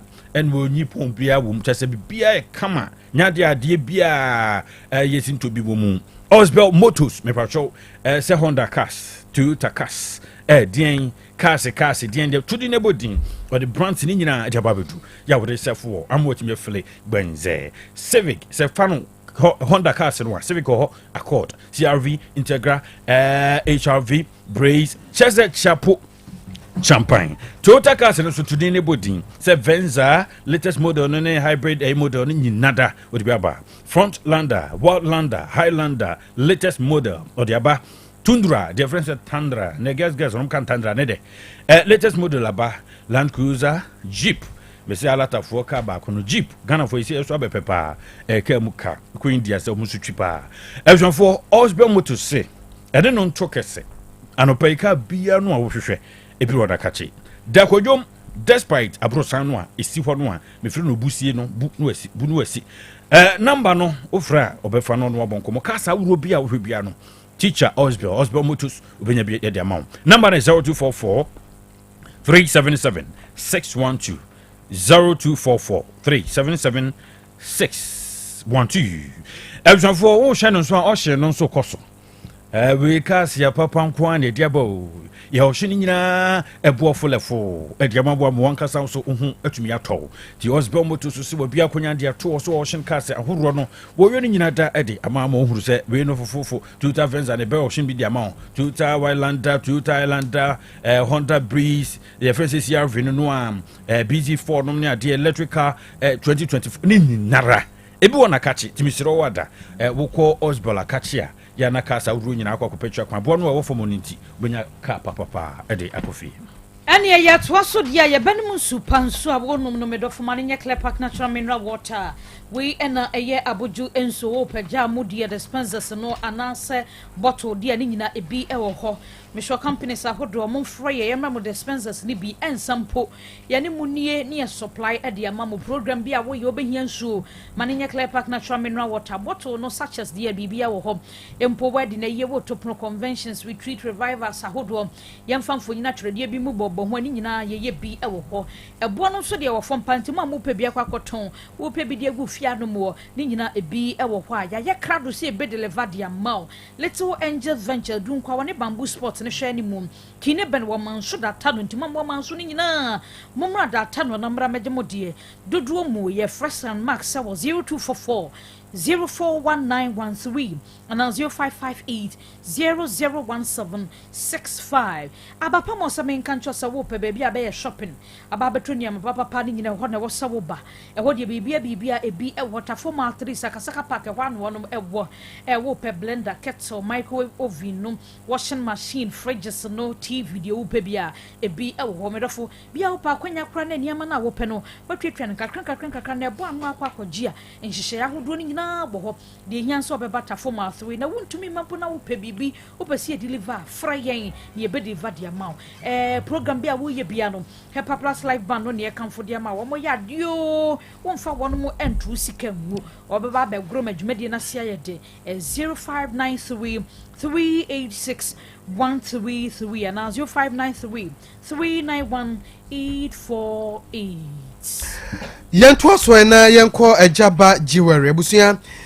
kroma de bia eka na yadanse de enso omanfo asisupise no kre ene se sa pesika mpempena de ahodo no nyinaa ɛyɛ jaba jewelry ɛna ɔkɔgye no say gold ring ana diamond ring ahodo no nyinaa ɛjaba hɔ na ɔkrɔ open promise ring ana engagement ana wedding kɔ ɛjaba jewelry hɔ da kɔgye odie ɔba bɛma no ahyɛ ɔbɔ bɛware no yɛ ɔkɔtɔ ring aba nkɔtɔ ɛjaba hɔ boa ka kyerɛ de sɛ ɛna di obi ato ɛjaba hɔ ansa kra bɛkɔ no kyerɛ ɛjaba kwan no ɔkɔtɔ wɔ hɔ no kama fɛ hyɛ obi ho sɛ wɔni abie gauge wɔni ate awadeɛ bɛkyɛ awadeɛ mbɛwo maten saa ɛyɛ jaba jewelry and so open fancy rings open necklace baby set lady sets men chains and ankles and our chains for women some permanent ni na jaba jewelry na ne kama person tro di nguma o di no either person siesie ho ma wo o di nkwa wan koto na jaba ho no nanso o be se jaba polish ne ma kama obeye na o di am ne boni kakra bi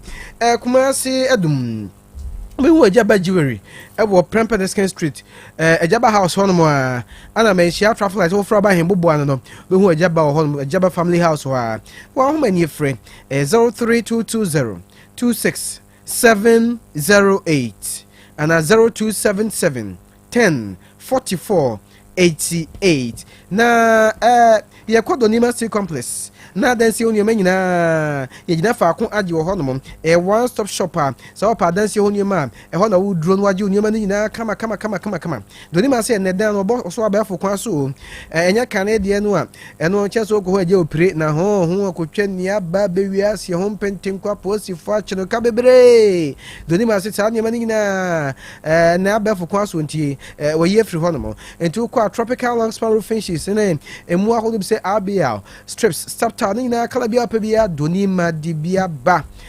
alozing and governor standard sheets ne so di bia ba plain na colored obebo dan so ma efe kama bia bo so wo bia ba di odi to ofia no warehouse no office no a epona ahodo ni na doni ma di bia ba na di doni ma ya man crofo tuno atufo bokra roller shutter gate system no ana automatic garage doors no doni ma bia ma ya de pa mama wona esi de mo ho ato mo pa ba na do na dia tropical nails was a carpenter's choice 1 inch ko 6 inches no me say iron rods by anywhere sina donima ho na man for fa no kroma de contract sakasi no nyina donima akwa pam ya omu adwuma Kesipa baako Emmanuel Boache Fapem CEO Fapem Construction sidan so na ehome donima ni wan odi asidan no tikrofo kafu dey say mon kanfo donima free say wo di dokno na te osiase a no ka ni kenikewura enti donima ni man de eye kama papa na o say or the boss paper products abedwa so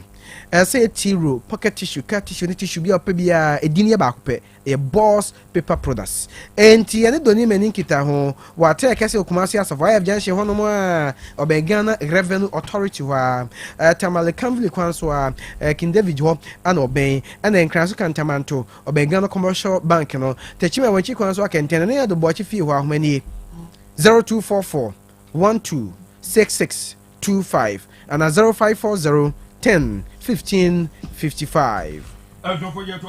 Latuso akachi na latusom wode nyoma wrawro no dia basa wo site ya wo hro de otupeja wani a nanim na 20 ne kura nyame adim ni so be ma nyoma papa betumi ache dia ma wo menko ba bia kwankye bia fala bia na finku wi akiri na utomu be mprebedu Dobra la to student that opera control ya pena boa ama nwuma dia wudi bia do tumi awiemu di e de ama PVC pipes awro no dia babend fittings awro taki aprono no awro ni colors awro bia da la to so menya bi e de ama paint no so awudi twifie do pese fie no ye fe ya kono ye kra behwe na obi atwam paint pa ni ene first no la to so and obema be able for all lights no so we be aba eno na edisi board no so amofra no school no mutwa mom say airport okay to gain airport okay to gain electrical cables no so energy commission wom say ayen tola to sudin bi eno na bebo anya afia to renche mi command homere so da chi bi na afia wo ka nyina no ayoka emfa so bi amfiri mu ama kitchen sinks are road be aba taps no the friend say pipe to pipe bi pipe no Nina latusum akofaba tiles awro no so awro pi no ano dia bo no nya bre kubroni krum na okrukra no dia ba erunti o sense wa kubroni na so nti eno ma no wofo bisa no se die nti bi nti ni nuanom a wo mo ni suade hu pese mo sifi eno ono so oba so oboa wo mo se be obi ani suade hu betumi aba mu erunti no waye ne sa pepe fofo dia mo bia dobrusi ni so atu obi a akwafa tokọ na de udura obe ma ho dobrusi na chese wo hu say yes latu so down so shape bia normal ba boot no bia ba pumping machines opeso sisi wadwa ye na ye fe baza wala fu ye obunya ba dwa ye ho a was mekọ china mekura mni hwie ofi meni no masi mbisu no ma na ma wo de saa de so se me de me pa na dwonante no de ada na de achi saa telephone shower access no what the biaba complete shower and bathtub jacuzzi basin shower glass corner bath ne panel toilet holder or hwehwehwehwe ye manu giremu omo ye snap no ya na no fe bi obehu bi otito bia no e fe pa dia e lapsus home ne die no ebi afi water heater no so foforo no de aba forget AC e fan e no nti so hwe obutu mu ni ade na obutu sika 7 nko yi a enkopro nko to isi ne kama what the nuance of forget it and also bo to say fan social media no so ya no akwa hwela to senior man bi egu ho chapo champagne elsofo na che kwan ni o waduma sera house kwan so ho no am e ho abeko no obie mu dagwa se kru bodam ni o so biem elsofo number no nie ya no afre no 0242616585 0242616585 elsofo yentu kwan full-time recruitment and travel consult limited. What do to kwane was a country be full level at the amount. Dubai country say, why no say fala was a visa before payment. Edward your Jama Womi Patrol, a Jumano Swabicha, air train, walk Yano Quaquajo, a construction for the Mr. a Munina Edmoko. Factory workers said Moko, warehouse for Munina security for no, yet the Moko, Moko, Yejuma. Or Memua, ya, a Tumbiana Jumaya, a train a seno, Moadavuma, full time say, we know a bitcha, what they a train palm. Everson for Australia, I don't say that necessary for the midwife and saying, Womna, Womukum, Motucopaye, Sabano, and Womudi, killing Chiasabno. Just a basa I have dream pa ya much say you boom compon so ban no pese na ni besa da hwa man ya ebusafo me say Australia ben munyina edmoko wati ave New Zealand SHS acheche for most edmoko ya no kama ejama mo opeso ko France Germany no me pacho accountant adwuma for na edmoko ma mo ya accountant no edmunyina tu kwan driver for restaurant adwuma for waiter and waitress for no so amazing adwuma no so mu di mu akotre site adwuma kasa wo yobi no yedoko Poland Denmark Netherlands Spain Luxembourg me patro mo no anuane no ma brofo bia brewa bina wakwa som sika eburade afi wo so abehwe fi nkora na hwe mo nani num ne ade chese opera fi electricians mu nyina Luxembourg na beche Italy yado ko Slovenia do ko Norway London e so yede mo ko mo amoye forklift operators no mo so amohwe fi kura fi ni nyina security ni mo amoboa fi mo nyina ko bi o pese ko pack aduane obi o pese delivery service ko ye bi Norway yede ko amwa Canada no so me patro e so sa yede ko amwa to UK no so dia bechi wo ye chef me patro na o man yaketua no ko ya wadabruma UK yede ko amwa ko yaketua pa China so de da chefo e na ekro wo kuta degree na se diploma yede Kopa. The visa supporting documents, appointment data bookings, US and Europe, hotel and flight reservations. In a birth settlement, their passport. Full time. Patrol. Mama show you quine. We will so full a complex one of work angels academy. One will be a honor. Number no new fra. The what you be a no send me no be sassem. Episode for number is 0504-161729 and 0532-893025. Abusiaba insuraba a heba Mr. Wudru Sabia Crofuma na wo pe baby a won bebo pa ene wom no mo hwa eno an insuraba a heba and medical center unyate medical center nurse scan ahodo bi apese wo ye bia wo mu eye bi e wo ho e bia full bra count ni bi na apese wo ye syphilis dia na anya general screening na apese wo ya ema no abdominal scan no wa wo wungu yo ya koye bi why na he pelvic no hwese bibia koye na se wo ha bi ba wo be hunu ne ntem no matumi ahso ano ema no wo ba na no nyina wo twa na no wo yes cancer ahodo ni nyina e cheke hwese bibi ba na anade wo ho no sada e na etie menua no ma ya yenkoni enkoye bisanse eye pa OPD services ahodo ni nyina insuraba eheba wo ba ye bi e wo ho afi oba wa fafuro opesa wo ba na ye cheke wo ni nyina ye bi e wo ho mesro ye lab ne so enti test ahodo bia wo pesa wo ye no liver ni nyina ye be cheke e de amount ye adwuma 24/7 7 enti bre na yen show yen no nso de kampa o enti yen fa won scan na be lab test a wo be result na be ba no yade ha wo no ye benya hunro de ama wa enso yade ne so na mom na betu ase ma ho ato udu sabia krofo mu a ye ne marriage preparatory school no na edi animhwe me show omo entrance wa ye ne ye bo adwuma papa do wani akire mu ewo oboase kumase kwantempo na so no ewo na sabia krofo ewo mesra momra na ye nhwe machichi ne akire we sabia krofo santase kwan so he ya ne ewo ya homa no ye 0243 722 438 0243 722 438 and 0249 103 301 and 0277 974 882 Wunya Fra Insuramba A Herba and Medical Center wanom ebeje wo so na enura ye hye na otwofoforo bia sia ya sere se wunya bia beboa no eye fie som 3 hepa plus ba mesha pavi and the plasmos enura de ye pa o general well being na immune system no so anya hoden entra ho ma yade bi mansa no akwa pepe enura na kira kwan ema ye mpo no na we no wo de prevent ansakra na yade no wayiniti enura ya eye nti no ya to apetikan na ha babia wo bi ya tonton bibidro ni abrofudro fie som no ye hepa plus ba mesha pavi and the plasmos nso ho ne topa ye ho wanya we ya benya we tonanom de hia se bia ko system ni mu wa bedi adanse e pa medafo bia na person doctor nkasa 0542 778572 and 0542 807 907 and 0591 367 898 so budget sia ben central Ghana kasa mu bia to nka tra mu bia hu anye na about Otec School of Journalism and Communication Studies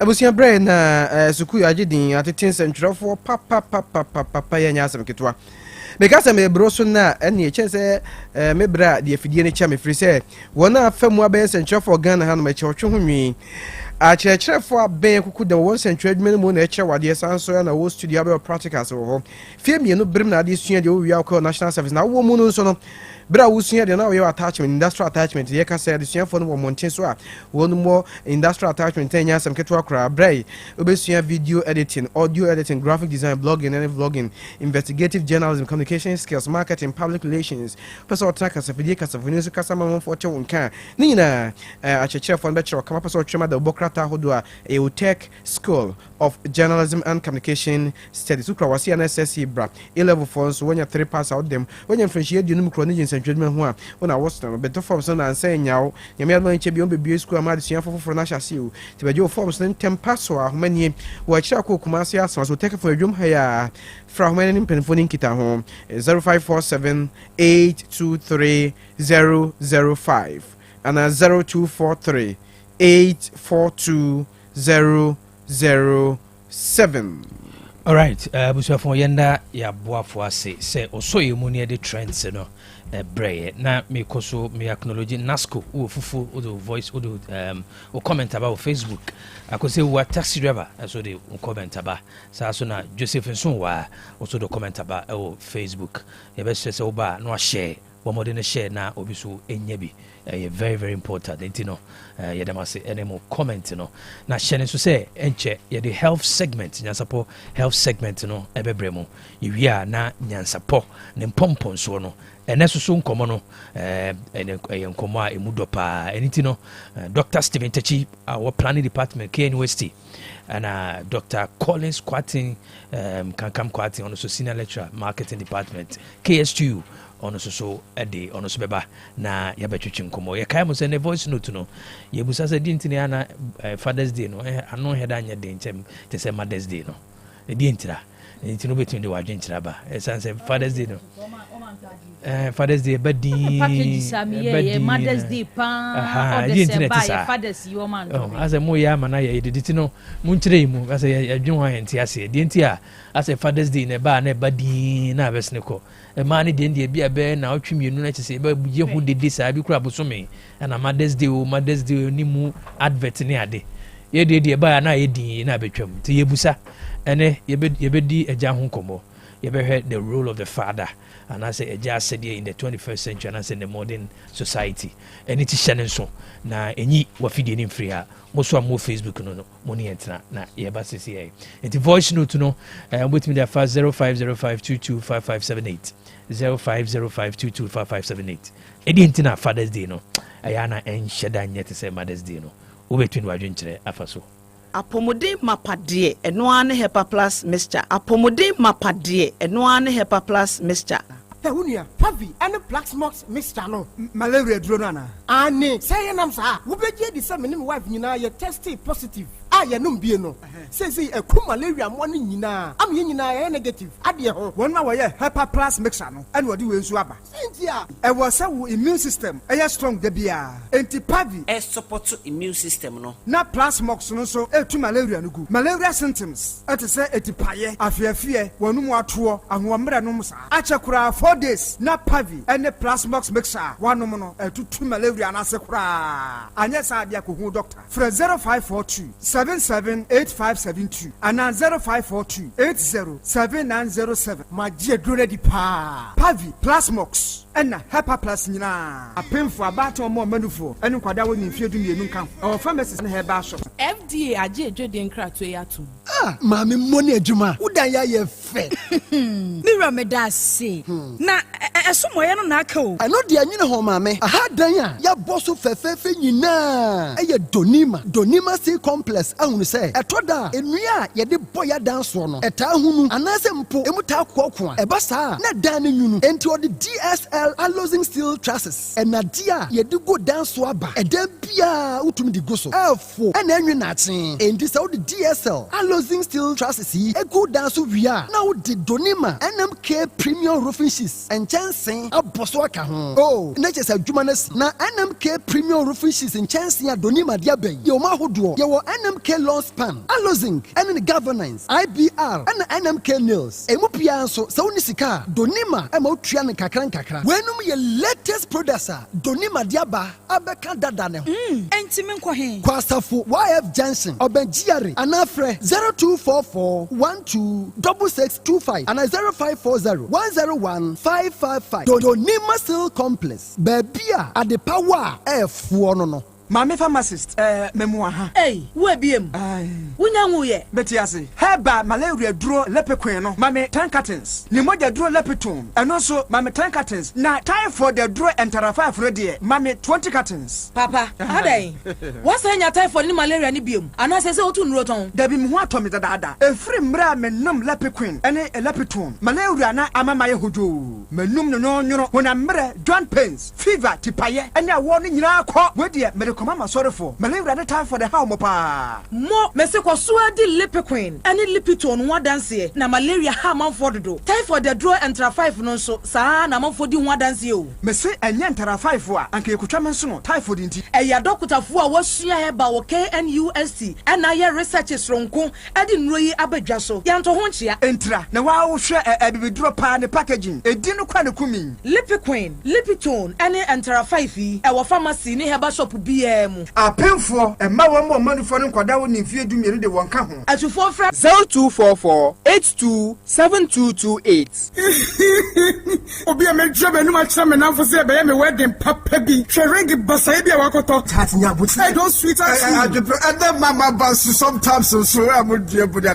but we jam wo ka bia mama ana so be ka bia ma de wa fie kan de kru sa wo wurin so de papo monko ejaba jewelry e hon wodi pure gold e ya gudie bia ejaba jewelry e hodi na mepe all right ye be ko ejaba jewelry e hon na wo pe pure gold ye de aye wedding any engagement rings bracelets anklets waist chains asumade komade papa ne boda fom a wo benya wo ye bi e wo Ghana no aye bi nsu amanone enye kire hoy wo ejaba house adum kumase Prempre Second Street monfre 0277 10 44 88 ene menhia wo ejaba family house menhia traffic light monfre 0277 40 44 88 website www.ejabajewelry.com and email info@ejabajewelry.com Ejaba Jewelry a good day papa fee no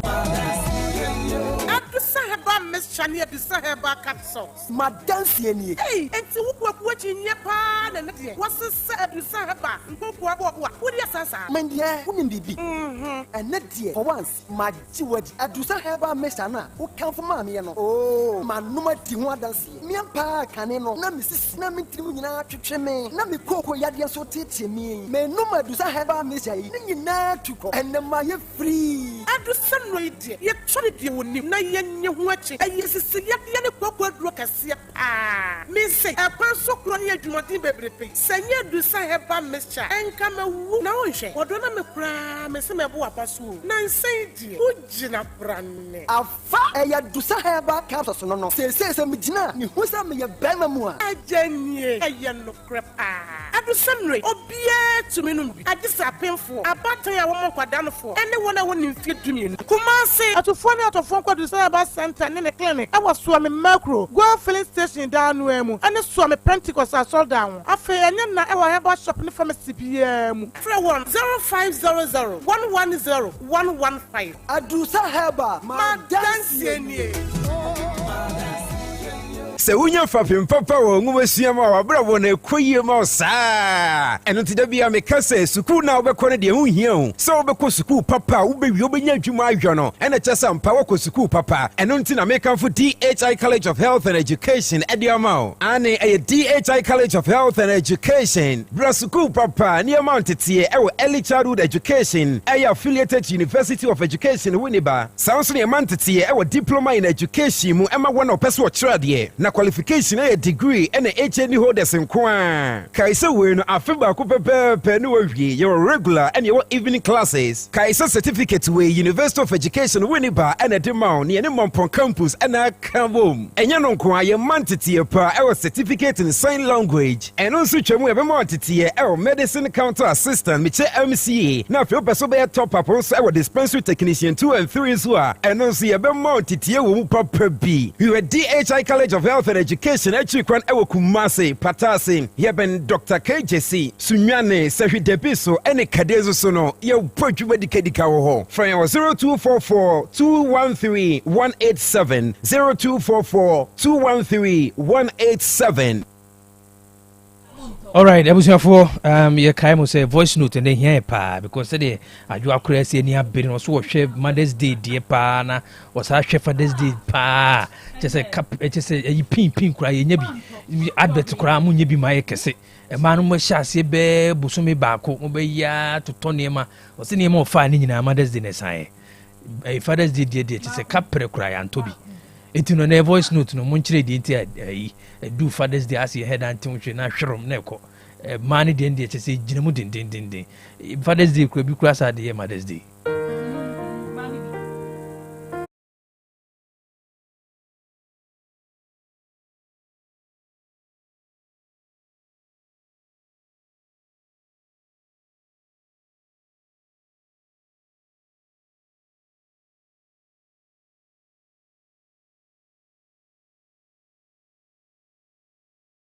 N9 Sabri Nyansapo health segment no afina yedru so na yensaka dietitian efua Owusu ansa ewa homa no so ene ye no ebe twetwe nkomo kai say dietitian fua or principal dietitian of Confirmatory Teaching Hospital and no ye no etwa nkomo no so mami fua ye mwakwa aba emwache eba Otec Nyansapo dwumedie so. Good morning KOB mejiri se wo hoye nyame adom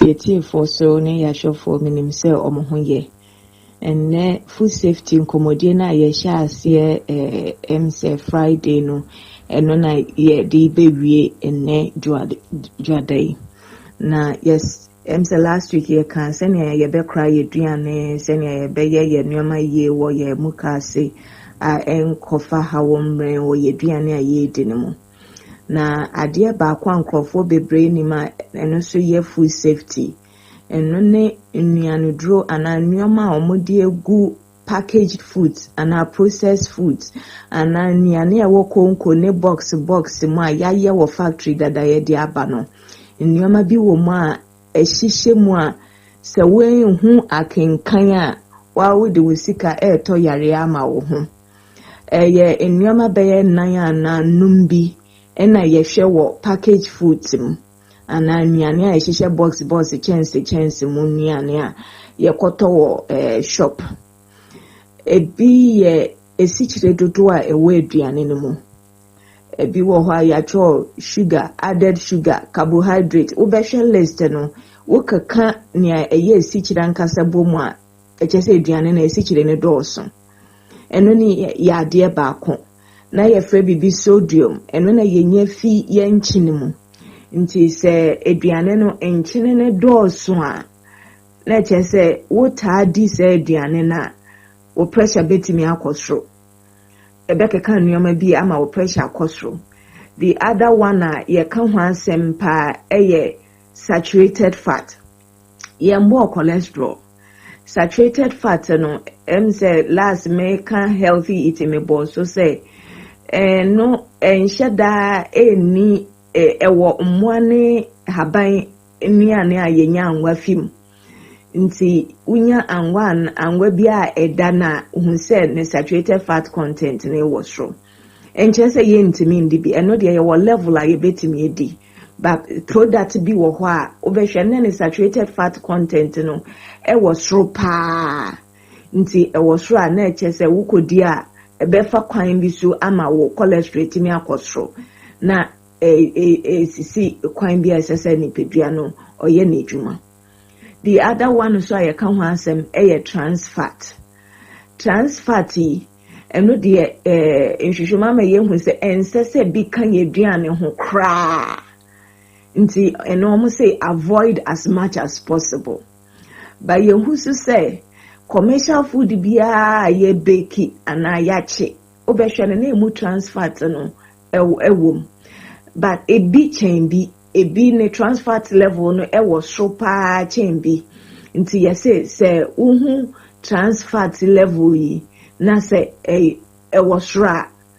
ɛno nso betimi ama wo ɛbɛsɛ wakoma nti yaka angwa yaka nkyene yaka esikyire dodo ɛwɔ wɔ duane mu yaka saturated fat na yaka trans fat na minim sɛ amanfo bebree ɔmɛka sɛ na media mɛde hu sɛ ɛwɔ soro na ɛne soro nti na sɛsi a yɛ press Ghana Academy of Nutrition and Dietetics yɛne send Ghana yaka bomu sɛ yɛ pushi policy bia ɛno bɛyɛ sɛ saa levels of nneɛma num yi a mabobɔ so yi ehia sɛ wobɛhu akenkan yɛhyɛ sɛ ɔbea ɔyɛ adwumadie bi a yɛ aduane a yɛde saa nneɛma yi bi bɛka ho no wɔ adeprɛko no a yɛtɔ no label n'anim hɔ naa no yɛde colours na yɛde bɛkyerɛ nti colours no sɛ yɛ green na wahu sɛ adeɛ no ne level ne wɔ fam nti ɛyɛ healthy ɛyɛ yellow a na ɛkyɛ sɛ ɛda ntem ɛyɛ red a na ɛkyɛ sɛ ɛwɔ soro paa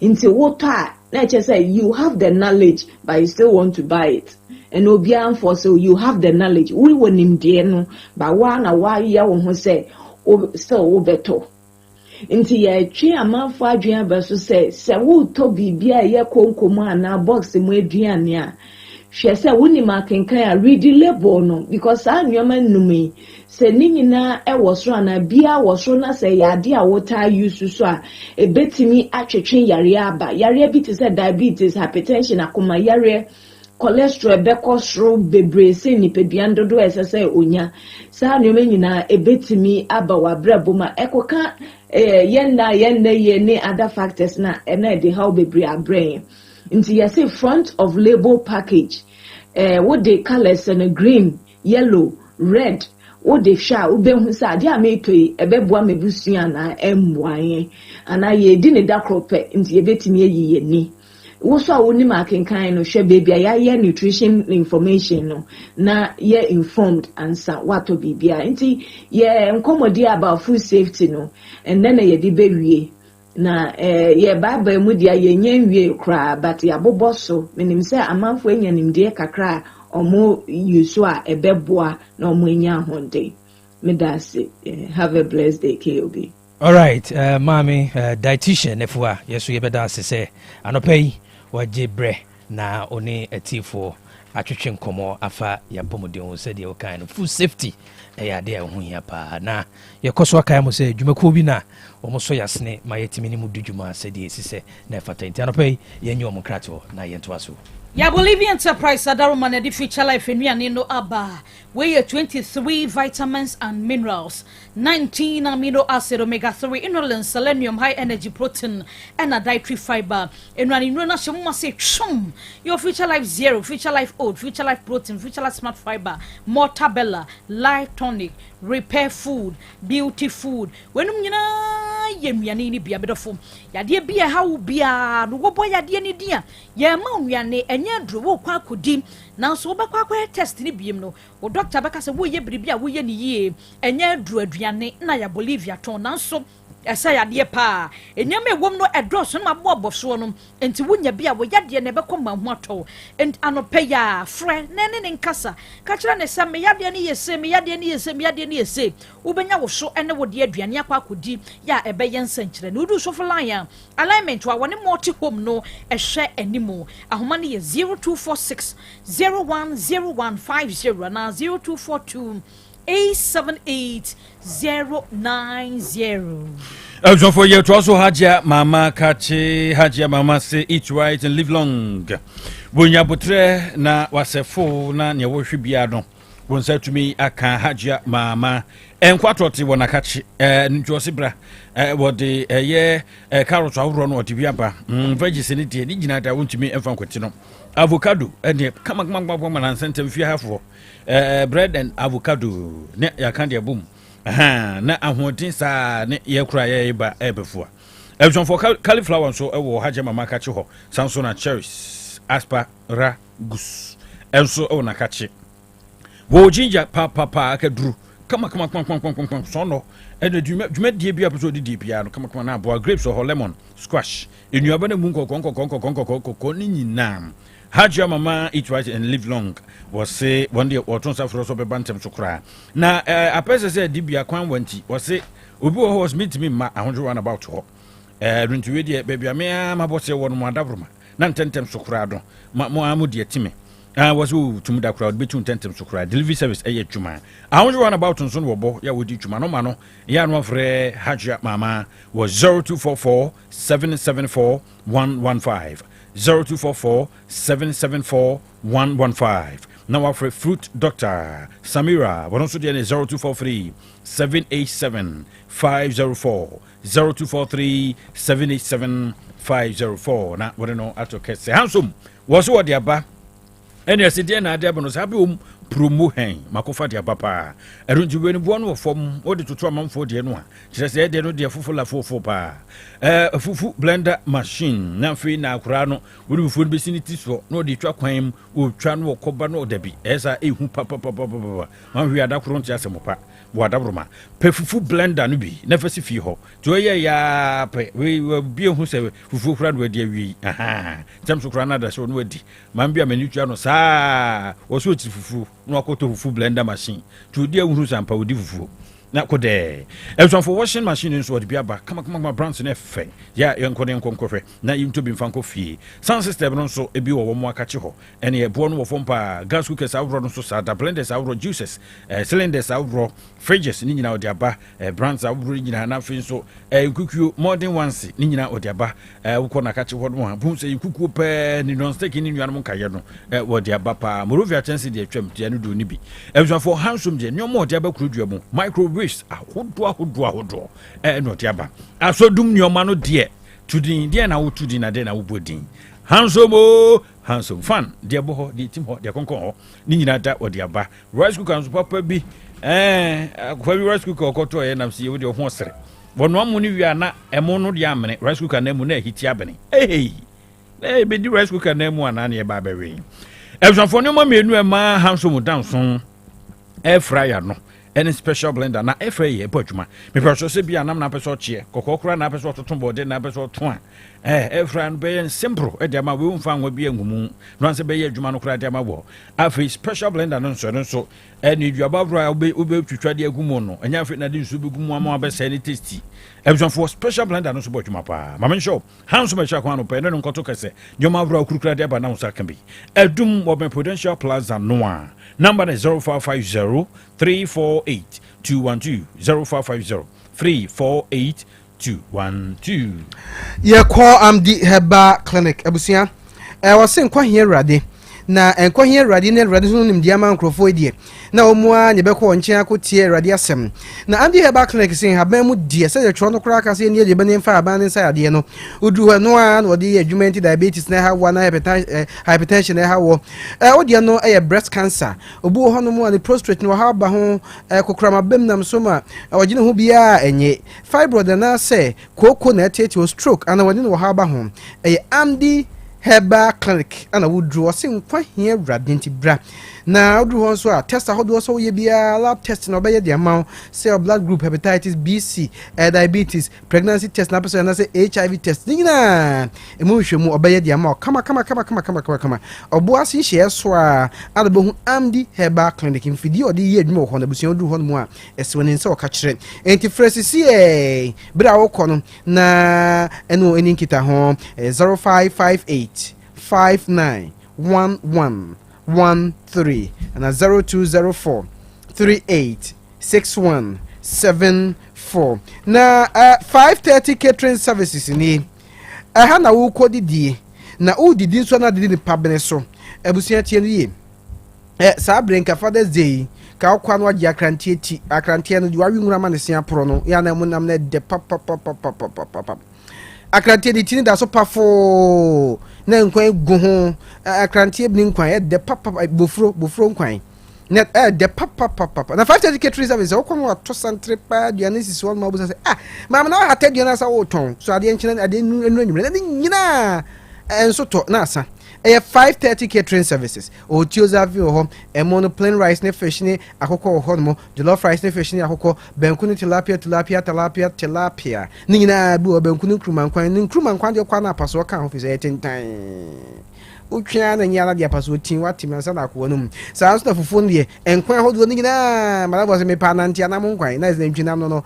ni nyina akwa abeche se dia so na baka no se abeche mu medi mi na se dia na me medi benku no sa no pai no 5:30 catering services was so ye wedding engagement bedin to odom no be hia nkwa from mo be sie dia dia baka makama ne breso no nkofo di na wo sampa aduane no de tag jan shop Benford bridge no a ebo no ndu ne fa pepe do obenya aduane edi ska bi kro bi a wenye bi dia ma ho aba ho mani mo fra mo nye orders no no be bro bi a wo bi a 0243463365 0243463365 na ODK still does ni and akrofo mania wai papa on kwa ba no di ba de so kotie betia pe no dwan abasayira otetewa we adwuma o TV when no de ko omutumi wi ama dadu akra send da ho beba no metuko akrofo be ni and na ODK still does say and akrofo na be for koya be faso esi omo kwan Turkish doors no akoteki makofa bia ba akochen na akofa bia ba me say epono no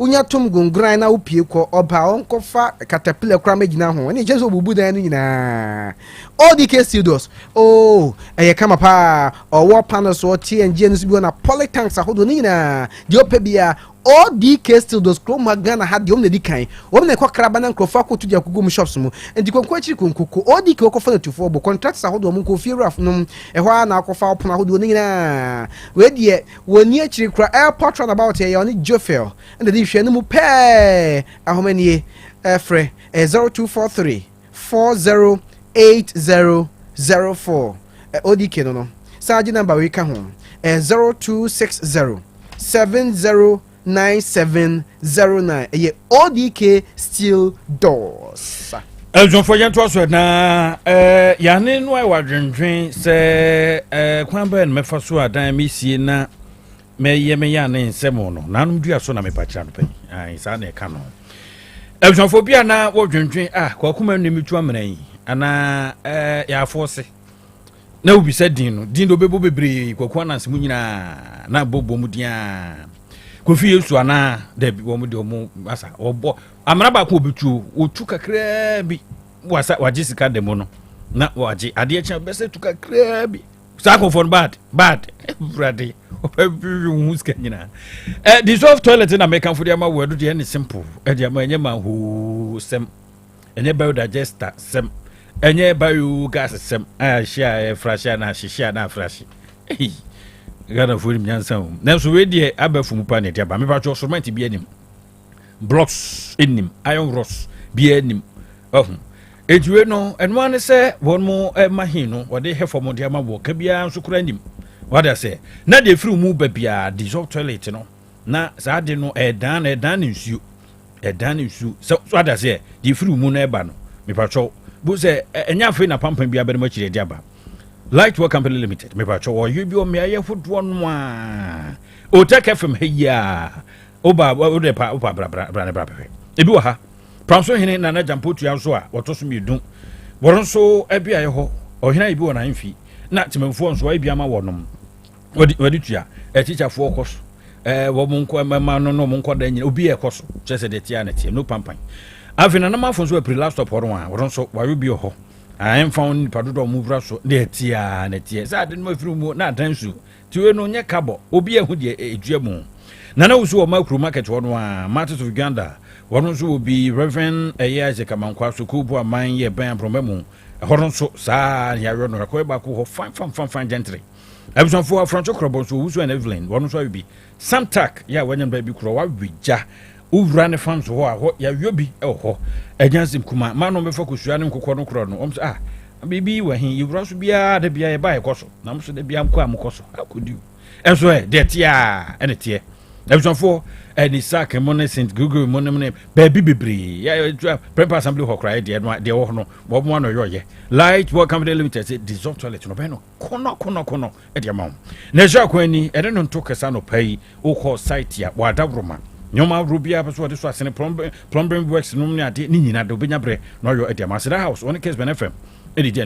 number is 0244591861 and 0597522839 na wone no atoke sedeja mo bia no fadwedi ho no wore aboa Kwaku tie dia si na Father's Day no koso ai adwa se no a be jai ne papa o ya kokraje che wo ye no ma foro de minimum de mesedie ai wo nsini from kra mata no nti mesedie wo mfa ne sini agro mo obi chiana na wo obi chiana otu fo bo ja hene na na page dan ka me man of Father's Day okay related na mpenfo nkaye bi nso so adu abode ase ahemfo nyina ye nchacha wo mo no pay dana solu ai wo nso se ho akwam hene ye nchia wo bo na me nchia kwame asensolu twisi odon so me ma no Father's Day bi eno na me fo na dum timantumi anhye da anya official calls bi amfefe mo nyame ya dum na so de mefuru bia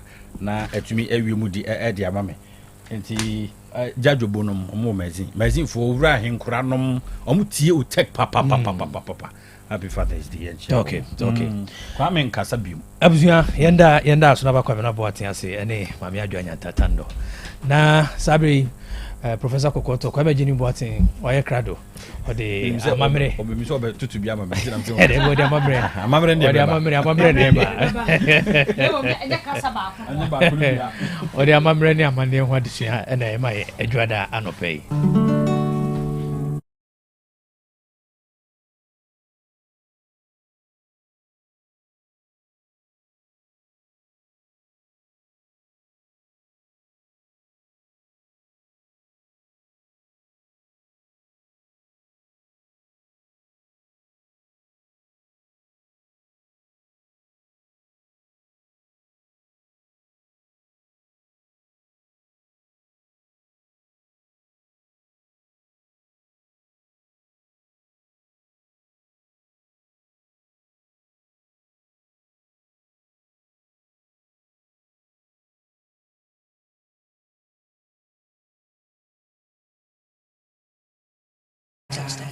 Prof, Legacy.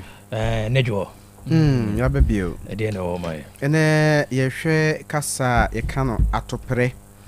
ana etati se obi ne bra egro atopre ai peniso bra de aberwana na tia de man kama sem na petin so e ka kire wo na ina tie fo ase amamre no masom na se meko me ma meketu afrim tie yeko na otweda na wosan so microphone man was so me ho service na me raho nti me ye ne kakra bi na microphone tin me ne ba ye no mo kam so ya me adom so na ona akasa o text so ona achechra man amamre ni amane no busebusa sa nti ye na ti fo ase na ye be kasa atopre ye kase atopre a kan tete no no ogro wa bra obu obi kumfo obu akumfa no ogro sa atopre no.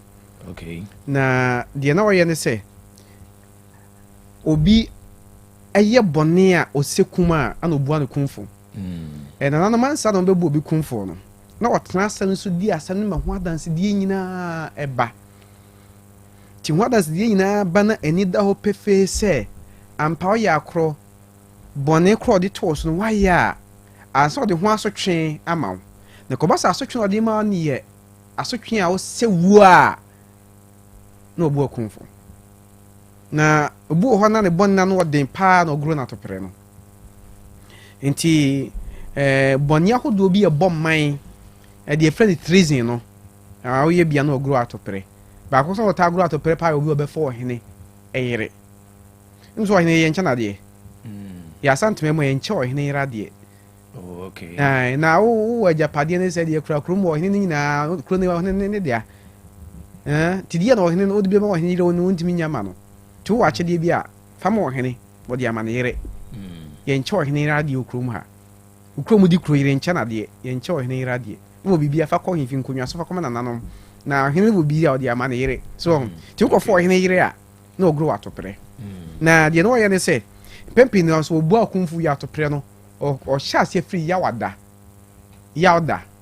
na obegro atopere no na de oye nie wodi nyoma eye ayaya de eye okosi se wow be frim ene se omo gro na topre ti ombo dwa bia anwumre no a se omo di agro omti dadua mpre gukura si wa pampam de ade aboso na ero trim ti nyoma mo ye ono ye nyoma enku preko pe na be hwe nge ya akosi se twa bore ba ko sa omutimi de ade kura betu se ba ko eni mo no so obu betimi de sekan be wo baabi a enko prekope na emum obefa yaw mu utranye yo betimi agro sa ya wada fiada memeneda kosiada na emum enu dwada ya am se dwada ye de mudwo ti sa da no onye basabasa bia wo timpene se atopre twa dwada eye ba o mabuo fi se atopre mfa on de be chase agro woduro no se omogro wa na ebeduru dwada na wa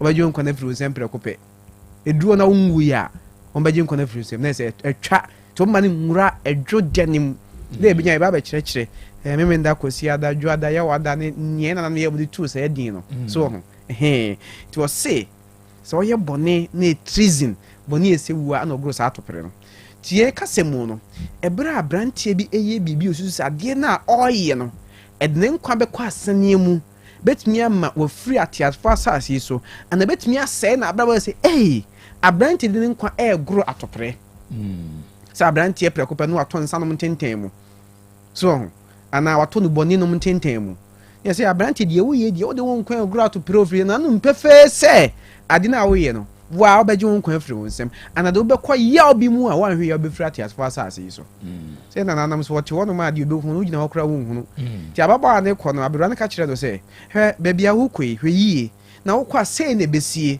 obekɔ na eso obo so na ye beifo nya be yie una na wonye mfiri hia de okunu de wo ye no aye pen huhu susuanso pen ni yonkunu bia ya mu okunu de to ne yonkunum ti wo hia asesa wo ye on susuanso aye de ba eso cheche ni a kire equation na wo solve equation no wo hia asesa wo solve equation no se wo be wie wo ye no yie a be wie wa so ti wo ntimi bu hon ma na nam nim to mo ka ye ntie ti wo ya be na sa wo de wo life o brabo gra to pra the moment ya na bra beti se pele de wo ye wo de nko gra to pre no dwe ho mienu so wo to aso ya wan hwe ya dachi be wie wa ensiedo tiene atopre ɛho nkɔmmɔ baako a yɛsua no bɛbaako yɛsua fim sɛ atɔprɛ twa dwoada firi sɛ ɔhyɛ aseɛ goro atɔprɛ no a ɛmfa no yɛbɛhyɛ aseɛ firi no ɔma ne mmara dwoada mu da ɛnam sɛ dwoada ɛda mu dwoɔ ɔnyɛ bɔne wɔ dwoada mu tiɛ nɛ menyɛ bɔne yɛbɛtɔ yɛ bɔne nso nyame adom ɔkyena wonyɛ bɔne wobɛto aso kyena makɔ nipadeɛ sɛ ɛde ɛnɛ ahomakye no na sɔfo baa bi bɔ mpaeɛ no sɛ ɔbɔ mpaeɛ sɛ obi a wayɛ no ho dua buroni biara no nti wo kasa no a wokyerɛkyerɛ kasa no abɔ sɛ sɛ dua buroni no ogua buroni na ɔkɔ mo ka no gua buroni no mo ka no dua buroni no na ɔka me sɛ kwame asɛm no na ɔpani bi ɔtie wo paa owura Alex Ofori kwada so Greek new mission nkyɛn hɔ no mu a sɛ wasoma abɔfoɔ koraa mana bɛ Otec a wɔ sɛ wɔtie Otec paa no ɔnte ne din wɔ afidie no so da nti yɛnkyea owura Alex Ofori Ofori ɔsɛ ɔpɛ w'asɛm paa nyame nhyira so nkurɔfoɔ pɛ w'asɛm o kankan guess no yɛkɔ bɔ ɛni o na kob aberɛnti abɔdwe sɛ fɛfɛfɛ yɛna kwame kɔkɔɔ tɔ ase sɛ Father's Day mamekyia me bɔsɛ bɛde ade kɔ ne na medeɛ Father's Day no same kan ya pa ɔso so ɔhyɛ atare gini wei a adwene papapapa ne mo mpam foforɔ ba menyɛ sɛ ade bia mɛhyɛ yɛnkyia yɛ director yɛra kofinti na pɛ wato m'ani boa sɛ wonya to ani boa no deɛ a wobɛkɔ sika mmɔ nti Father's Day no amefa mfiri ne so nyame hyira no paa ne mmɛma a wɔboa ha nyinaa na memfa nkyea ma me papa madeɛ nyina adwira ne barima ɔsɛe hwɛ deɛ happy special Father's Day to him. Or a father for all. Nkora nam nsa so akɔ sukuu no mu mugu so kɔ mentimi nkan ha no. Bi mu kora nam nsa so bi mu kɔ Cuba kɔ doctors. Tedra ne na no asepa nyame onhira no bi obi a na me boss Kofi Job. Mira Kofi Job. So man happy special Father's Day. Ono so ye fa na man say ja odudu obiribie odidi man krofo bi die nyankan wisi na say 100,000 Ghana cedis 1 billion. Baba wo bi okoye hip surgery. O catch no na hono kwa ke no yi ha odi ma no ti e bad no ye dia nyame asem ira ko video mfanya wonti no ye ma oda pa no ken doctor so bi nyame hira no pa na mpanisi krodo nyina ko wie wa himfie na asa no me obosme fra ho mpi ono ba ko si da ko boate former obosme fra ho mpi ono ba bia obi a me ni adwe ma happy special Father's Day ye wie ni nyina no ni ye wie ni nyina wo osantime nyina raso tumfo osie tutu otoso mienu oba asanteme mu dia ye ja odi kan that's right ye no asante hene ansampo na nyomu chimye wo ye raba aba so ho ti ye soma asante hene kane ti mi gina sisi ye no so asante hene frɛ me na papa wo me frɛ me mekɔ asante hene de ne kan wo no ne meja odi kan so ati ase enti asante hene de ye kɔ nkotodwe nim bia ye mpa boye ba ko pɛ sɛ ɔsɛpɛtɛtɛrɛ ko nyankropɔn kwambasia de wo moano kan hono nyine me ohri kutu kuntu maka kapia ka no fripetuma besia da sasa asase e trata me nyina abo mu ase agine so ekrum piao into asante hene e man happy special Father's Day nyankopɔn hira na dama asante aye krabehwe woni asante ahemfo ni nyina so ye brempɔn so ye ɔman hene so ye dikro so ye ohenketo bia wo som asante nyame hira na me wa asante memu yom happy special Father's Day. All right, abusuafo Kwame Ajeni Boateng Professor Kokoto na otene ka se ene o kire kasa atopre ye kasa obi gura atopre a o kire yase eno nti yenda na se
Plus Mixture. Pavi Plus Mox. Hepa Plus Mixture. To malaria and asakura. Sweet darling. My beautiful baby. Hepa Plus Mixture ye busie ya no mama hoden aba. Busumi pini menti ase me do. Tie. Hepa Plus Mixture. Enya adwuma ebe ye woni padua no mu no. Afie kura na ebe ye onwanwa mo. Eduro ye ma general well-being. Abusua pomudin ho hia me yie. Esne bibia.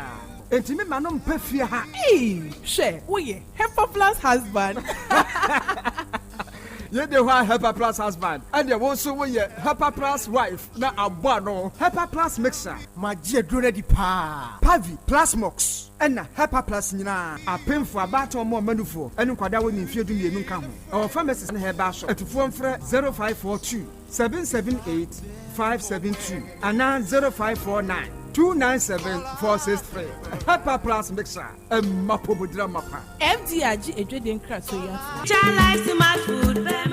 Obi benya wa na free yade. Ena apomuden so yansire nkokwan, energy, protein, dietary fiber, iron, vitamin B12 and C, omega 3, folic acid, molecule, ena selenium, ena wasumdi agu future life smart food aduane mu. Me pochinyifo Thomas B se o magime aduane bi nkosonhwe setimi sanyarwa be se wo hane achire. Esichire yade mojabroso kokram ahotutuo ode epua be ma ne hunsu agene no aye mre wo mpam. De ne nase atata stroke, ena de na pos aye mre. Future life smart food bebo. Afei de aye abusua nchemfa Maltabella sogum wom enti regulate sugar level no san ye adwuma kwa nkasa enimu. Sana diabetic cereal no so boa woni a enya esichire yade. Sickle cell, typhoid, asthma, brantia ne maba wa kwa gym. Mompe high protein no binto. Oba bia opese ne yefunu ye flat no. Wunya smart fiber any zero smart food a future life smart food diabani. Ya Bolivia Enterprise na kofa nuani ye ba omayimu. Encrying. Wani Ghana Telecom University no your opposite. Kumase wo ben line alignment. Ena tema. Ubenya biato Evergreen Supermarket. Fre 0246 010150 0242 878090.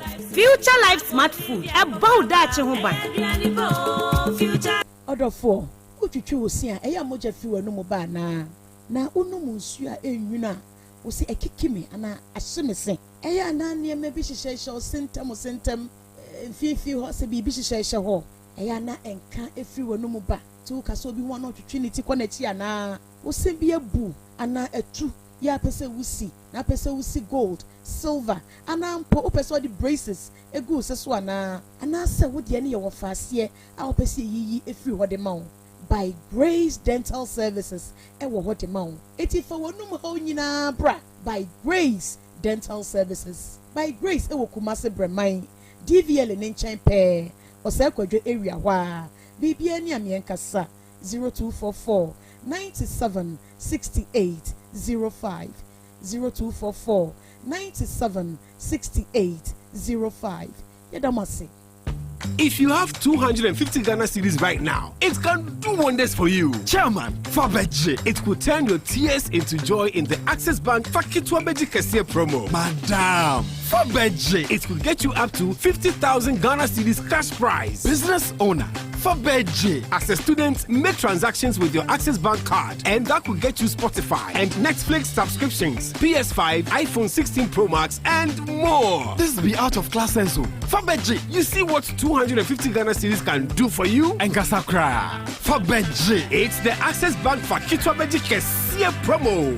Deposit a minimum of 250 Ghana cedis and its multiples in your new or existing account and be on your way to winning a share of the 580,000 Ghana cedis in cash prizes and other amazing rewards. The more you deposit, the more your chances of winning. Promo runs from now to September 2025. This promo is in partnership with NLA on the Caritas Lottery platform. Terms and conditions apply. Access Bank, more than banking. If you say nobody there for the boy for the street, I define for myself. I am a the two ways I'm a man, come a pen, so she can't see my